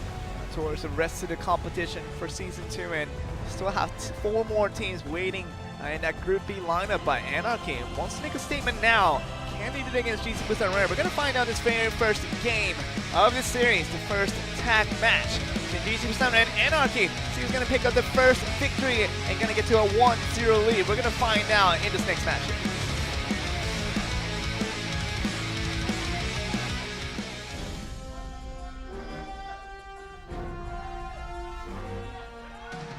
We are at the last series for the day, winners bracket for both the winners of Group A, GC Busan Red and Anarchy, who has looked good in their own respects, heading into this winners round now. Alright, here we go. Gyeongmin Park taking so much damage here, even though he was able to take out Junohan's escapes and body swap. He took the brunt of the damage, gets punished. Time distortion comes out from Junohan. Gets the escape back. We'll see if Gyeongmin Park will be able to make a dent in Junohan before he has to tag out. Also from Woo Bin Chai as well, coming for the interfere to give that time distortion in. Even Yuntaesun coming in for that interfere to try to help out Junohan, trying to maximize the damage, which they did. Getting the Soul Fighter here, but another time distortion again from Junohan this time around, but still the damage coming forward, and still the heals are going to be plenty for Gyeongmin Park and the Soul Fighter. Alright, the escape has been used. Now Gyeongmin Park, one more Tether Blade lands from Junohan with the leech. That's it for Gyeongmin Park. He has to get that defensive interfere or tag out. We'll see if that will happen soon. Here we go with the leech. The pad escape does come through from Junohan, which means that Gyeongmin Park gets another stun. That would mean the trouble for the Warlock in front of sign of GC Busan Red, but really just taking it slow for both teams as we see kind of slower approach as we get onto this game number 1 here. Alright, well, both of them have 10 seconds left for the force tag. It seems as if, you know, they kind of want to keep it stale. It seems like Gyeongmin Park is just going to stay here. Gonna see who gets the chase. Alright, no chase is happening. The Searing Strike negating anything coming in from Woo-Bin-Cha. So Woo-Bin-Cha just trying to go for the chase right away, but not the fastest character we have in this game. Sunny Choi is going to be fine for the time being. Still trying to go for the damage as we see. Consistently spinning around, but Junohan comes back in. 1,000 intentional, of course, obviously the escape a factor. I think Junohan maybe could have stuck around just a little bit longer, and Sunny Choi maybe had a bit more time on the game field, but Cha just put enough pressure to get Sunny Choi out of there. Now we're going to see a mirror match between these two Warlocks. Alright, we do have that interfere coming in, but they definitely know that Junohan's Warlock is definitely up there compared to Woo-Bin-Cha. The tag out happens, Gyeongmin Park taking a lot of damage. Alright, just going in here, and we went with Yuntason, obviously trying to help out with the damage, and still kind of look forward with Gyeongmin Park taking a lot of damage early. Yuntason comes back out onto the field, and the Gunslinger now onto the field trying to put more damage to the members of Anarchy, but Woo-Bin-Cha still pretty safe for now as the still up in the air. Yuntason trying to get the most damage he could. Alright, Yuntason definitely on the Flame Gunslinger right now. He's been switching over from Shadow and Flame, so you know we'll see how that works out. But Yuntason in the air. It's gonna be in the air, but it's gonna be saved by Junohan. Coming for that defense interfere in the shackles in the air does not lead to any more damage. Choi back out onto the field. Many tag points being used for this first 4 minutes of the game here, but Woo-Bin-Cha goes out. That's trouble already. Anarchy losing the Warlock this early in the game might just mean that GC Busan Red might be the one smiling at the end of round number 1. Definitely, and you know when you have a Gunslinger on your team and you're facing off against a team with the Gunslinger and you don't have it, when you're in the air and they have an interfere point on that Gunslinger, that's just it for you, because you know that damage output with the Gunslinger interfering in the aerial, this is what happens, and Woo-Bin-Cha just gets deleted. So Gyeongmin Park obviously trying to survive through all that damage by healing right back up, but I mean, you're gonna need the Warlock to get that time distortion, also with the Sanctum, just all the support utility tools. It's gonna be absent for the time being, and once again that stun does come through. And knock him back away. Gyeongmin Park trying to stay alive. Uses escape to tag out as well. Yuntason comes back in here on the field. He hasn't been doing so well when he was on the field, but great interferes to support his teammates when the opportunity was given. So we'll see how he does here out on the field against Gyeongmin Park Soul Fighter. Gyeongmin Park still taking a little bit of damage, but still not going to be threatening him to get down. But Yuntason taking a lot of damage up in the air. That's going to be the main damage out. And that's going to be trouble for GC Busan Red as they lose their main damage output with Gunslinger Yuntason out in the field. Like I said, he had some great interferes, but when he was on the field, he hasn't been so well. There's going to be a lot of damage coming towards Byung-Woo Kim, taking a lot of damage early, finally forcing out the defensive interfere from Gyeongmin Park. Once again, the Destroyer Ultimate is going to choose to continue the damage forward, but Sunny Choi gets decent damage onto Byung-Woo Kim on the Blade Dancer, but not going to continue for any longer as Byung-Woo Kim has it on the Lightning Draw with the Phantom Grip. Alright, no more escapes for Sungjin Choi. No interfere from Junohan. This is critical. No tag for Sungjin Choi. So Sungjin Choi should be the ultimate! That's going to be connecting a Soul Fighter ultimate! Guns out the knockout of the Destroyer. Now Junohan looking like he's going to be in lots of trouble. He's definitely in a lot of trouble. He has to get rid of Gyeongmin Park here. This is going to be the one to single-handedly KO. That almost did happen. Time distortion does come through, but Gyeongmin Park, he's going to try to survive. Okay, Leech does connect. It's going to be going up in the air. That's going to be the out for the Gyeongmin Park's coming out. Soul Fighter's out, and it's going to be a Blade Dance and Warlock for the finish here. Alright, it's been back-to-back. GC Busan Red had the upper hand, but two of them get knocked out. Junohan had to do a 2v1. The stun that will come through. There we go. Has to be careful. Junohan still trying to go for the finish as soon as he can, but just wasting more and more time means that Byung-Woo Kim has another lightning draw in hand. Gonna get up in the shackle, but does get out of it. Byung-Woo Kim still trying to move forward here. The ultimate that will come through. A standing ultimate does connect a lot of damage. More surprising than not.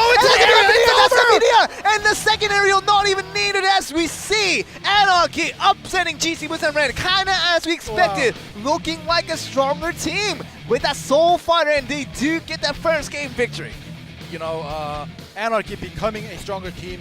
We've been seeing this, them making it up to the winner's bracket, but GC Busan Red, they were able to take out Ubin-cha pretty early in the game. The Warlock out on Anarchy, and they were still unable to take them down till the end, and they ended up losing the first round. And we saw the Warlock go down very early in this game, as you already mentioned, ending, but does that mean that Snowball should be input in play for GC Busan Red? Just have to move that advantage forward to make sure you get that second member down and eventually the third member to win out that round number 1, but they just could not use their advantage to their favor, and Youngmin Park and Byung-Woo Kim stellar in the way they came back from this one. Look at that, the lightning draw, even with the continuous damage coming in from the Soul Fighter, you saw that was going to be enough damage to finish them off. Yeah, it was fantastic, and you know, like we see here, Ubin-cha is already out. It was a 2v3, and then Anarchy makes it a 2v1. Yeah. Junohan almost does it by knocking out. That is beautiful. Absolutely beautiful. Even the ultimate's connecting when it shouldn't is going to be the most unexpected things happening. Look at that, Youngmin Park's already out, and that's going to be seemingly Junohan taking home the victory for GC Busan Red, but Byung-Woo Kim coming for that blade. This is just a standing, standing ultimate. It's not even a combo. It's just literally press the button and hope for the damage, and gets a lot of damage. Yeah, you know, Byung-Woo Kim definitely used that ult to get rid of the throw, but you know, I'm pretty sure he was happy that Junohan also took at least 2 to 3 hits from that. Usually you don't see a standing Blade Dancer ultimate for the fact that it's so easy to avoid, and maybe Junohan didn't expect it for the least of it, and just got caught stealing and just caught sitting like a duck. And man, Junohan, if he had taken that Blade Dancer ultimate to the face, that might have been the win for GC Busan Red, but that one ultimate changed the story tide of the game. Exactly, you know, I personally expected Junohan to do that 2v1 because he did get rid of Youngmin Park, the Soul Fighter, and you know, Byung-Woo Kim's kind of iffy going up against Junohan's Warlock, and they had similar health bar, but look at this, Youngmin Park. Oh, KFM. Okay. Back on the KFM. Oh, he knows he's not going to be fighting against the Gunslinger. Gunslinger, most likely not, so Junohan's going to be coming back with the Warlock again. Warlock versus KFM, kind of an iffy matchup, we like to say. Usually the favorites sometimes go over to Junohan because he has had this matchup before and has really dominated in multiple instances, but Youngmin Park on the KFM, now a big question mark up in the air. Now you just don't know what to expect out of him. Yeah, it's a very big question mark, just KFM having one escape. If Junohan is able to get rid of that and get into the area with the leech, it could be a 100-0 for Youngmin Park. We'll see if Youngmin Park will be able to kind of maneuver around and dodge those and make something happen out of this matchup. Park has the eyes of the tiger, and he's definitely in hard, trying to win out this game number 2 here. Anarchy already up to 1-0 lead. See if they can extend this over to 2-0 lead. You're going to see the single between the KFM and also the Warlock in this next match.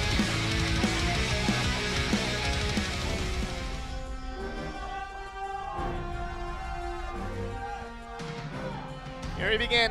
Junohan on the Warlock trying to fight back against Youngmin Park. Not on the Soul Fighter anymore. It's going to be on the KFM for the first time today. Yeah, there were a lot of matchups today. Well, all of the matchups today, you know, I assumed it should have been one-sided, but all of them weren't, and they all went to set 5. We'll see what happens here for this first place decider of Group A here. Youngmin Park lands that Rising Dragon. Rising Dragon does connect over to a stun, but does not force out attack. Force out a tab escape. Junohan, but still the Thrall just remaining still. Alright, triple kick. Body swap happens. There we go. You can see this pull forward here. Youngmin Park just trying to take his time. Just wait for that Thrall to go out on full time. And it's going to be able to go down. Junohan still just trying to block out all the damage. He can't just put that paper in his face forever. Let's sweep. No throw here. Rising Dragon once again. Escape is used. Now Junohan is out of all escapes. The stun is still prolonged, and the Thrall is there. It's going to provide some support, but Park getting in that area with the... has to be careful. It's taking already 50% HP already out and has to use that tab scale. A bit awkward there in the way that he used it, but still moving forward, still staying alive. Has all the chances in the world to win out this one. Yeah, but that 20 seconds until that escape coming back. One more bad CC. Kyungmin Park will just die out now, so he has to play it very cautiously. We'll see if he's able to do so. There we go, the triple kick landing. Escape used again from Juno Han. This is chance for Kyungmin Park to play an aggressive. Rising Dragon does not connect. And the Rising Dragon will not lead to a stun, and Juno Han still waiting for the chances. Finding a stun that will come through. 25 seconds for finishing mob. Can he get the full combo on to make sure he stays stunned for the time being? Juno Han still taking the damage. Up in the area once again, gonna get him down on the knock here, and another knock-up did not happen, but still catches him in that chase, and that might be it, and Juno Han is gonna be outing. My goodness, Kyungmin Park on the KFM, not the Soul Fighter, gets another win for Anarch. Kyungmin Park definitely played that very cautiously. You know, I get so excited. But Kyungmin Park very well played against Juno Han. He knew exactly what to do because even though Juno Han did not have any escapes, Kyungmin Park didn't hastily just rush in because he knew if he gets leeched and tether bladed, he also could get one comboed. So very well cautiously played by Kyungmin Park. And this was basically the turnaround that Juno Han was looking for, taking that damage up in the air, had that stun, but that right timing for that tab escape, gets down about 50% health and then heals back for a little bit, but otherwise this was the play that was the most important. Getting up in that stun, of course, with no escape for the next 20 seconds meant that stun had to be prolonging. For Kyungmin Park and Juno Han, barely gets out of that knock-up in the end. He saw him just retract back, trying for the second knock-up again, but Juno Han escapes from it, but still goes for that nice chase, and Anarchy are the ones to stay up. Gets that 2-0 victory. Yeah, 2-0. We'll see if GC Busan Red has to do another reverse sweep to be the best of Group A. If not, you know, this might be it. This might be the shortest matchup of today, and it's still the decider of the, you know, Group A's best. Oh, it's gonna be another single. This is gonna be absolutely beautiful. Oh, Lilith! Oh, that little middle thing. That's the dink. Yeah, that's the dink. Dink. That reflect happened, and it will be a singles. But it's going to be another single for set number 3. Could be the last one if Anarchy picks up another one in. My goodness, I mean, GC Busan Red, they haven't looked convincing as they won out against GFAM as a reverse sweep didn't happen. They did win out in that game number 3 through 5, but losing in that game number 1 and 2 wasn't very characteristic of GC Busan Red as we kind of expected them from the past, but here we are once again. GC Busan Red losing the first 2 games. They might go for a reverse sweep, but it still wouldn't be the most convincing win for these guys. Yeah, we'll have to see. Kyungmin Park has been fantastic today throughout the whole day. We'll see now. Kyungmin Park cannot come out for the single, so either Byanu Kim or Woo Bin Cha will be coming out. Same goes for GC Busan Red, Sungjin Choi or Yoon Tae Sun will come out as well. We'll see who will do their best to actually, you know, for Anarchy to finish this matchup, or for GC Busan Red to continue this for another set. Yeah, I definitely suspect that Byanu Kim's going to be the one coming out on that Blade Dancer. No question about that. Not going to be Woo Bin Cha in this very important situation. We're going to see Sungjin Choi on the Destroyer for GC Busan Red. Will it be Byanu Kim as we expect? Have to see what happens. Oh! It's Woo Bin Cha, man. but on the Blade Master. Why? Woo Bin, why? He used to be a Blade Master at Yeah, times. he used to be very long time ago, because recently he's been on the Warlock, and even before that he was on the Soul Fighter back in the day when they were called G Touring. We haven't seen him play the Blade Master for years. Yeah. For years. I'm pretty sure he has been practicing, but in this tournament, it's been a very long time since we saw Woo Bin Cha's Blade Master come out. Should they have just sent out Byanu Kim on the Blade Dancer? Would have been a better choice, maybe, especially against the Destroyer of Sungjin Choi. Blade Dancer works very nicely with it, but it does. Blade Master not as fast and not as agile. It's not going to be able to swivel around the Destroyer just as effectively. Meaning that Woo Bin Cha really has to exert some extra force to hopefully win out and close out the series.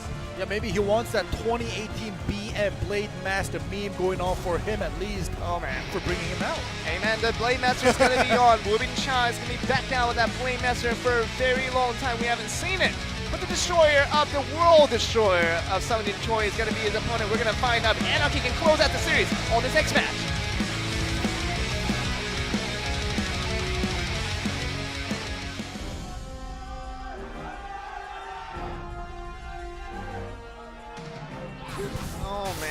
supposed to expect from this one? Blade Master against the World Destroyer. And Choi taking the first bit of damage. There we go, Ascend with the re-knockup. The second knockup, that's not going to be connecting for the time being. Still putting the damage Oh, on. this is looking very good for Whoopin' Cha, actually. The early game. For the time being. Ember Stomp is put down. We're going to see damage that's going to be coming forward from the Destroyer. But Alright, the counter coming in. Stun, that will come through. Might just have to just escape out of there, but just back rolls. Saving his tab escape for now. With a knockdown happening here. Dink also. We heard that sound coming from Sung Choi. Whoopin' Cha still trying to go forward here. Another stun that will come through. And the Dragon Tongue, that's going to be the ones to put out the most damage in Sung Choi.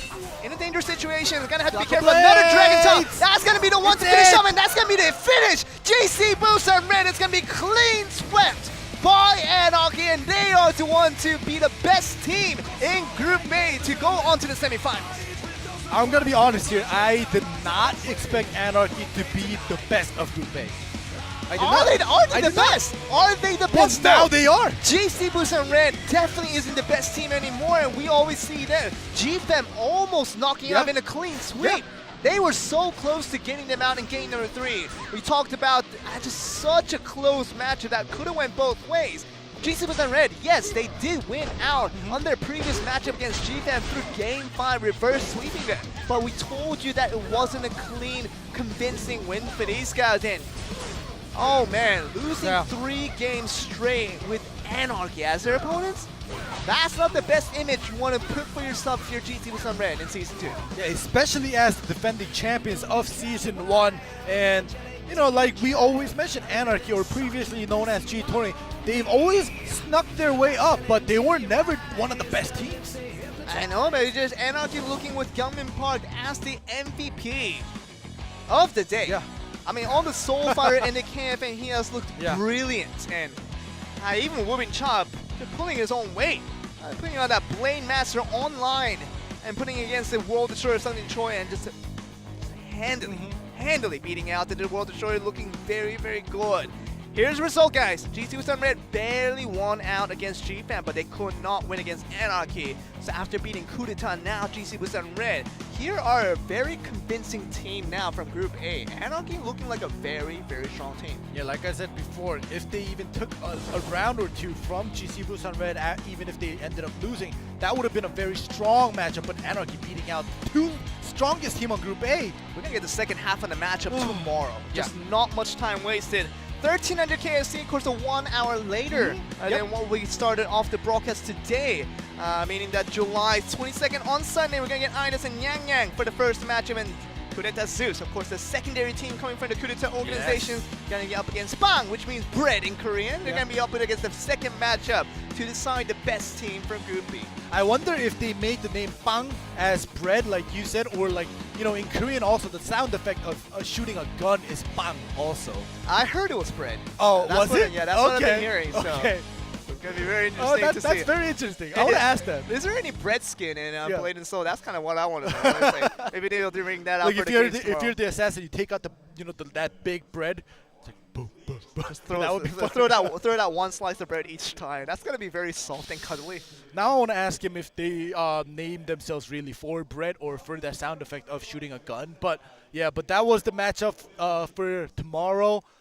Amazing matches today from Anarchy. Oh, amazing, just amazing. I did not expect it. I expected either Coup d'etat or GC Busan Red. I'm gonna be honest. When one change gets you the best career change of your life, and basically, we saw that basically Anarchy with Gunmin Parks changing from KFM over to Soulfighter might be the best change of his career. Yeah, definitely, and that just boosted Anarchy's level, you know, through the roof. That does it for our action for Blade and Soul today. We're gonna come back tomorrow for more Blade and Soul. See you then.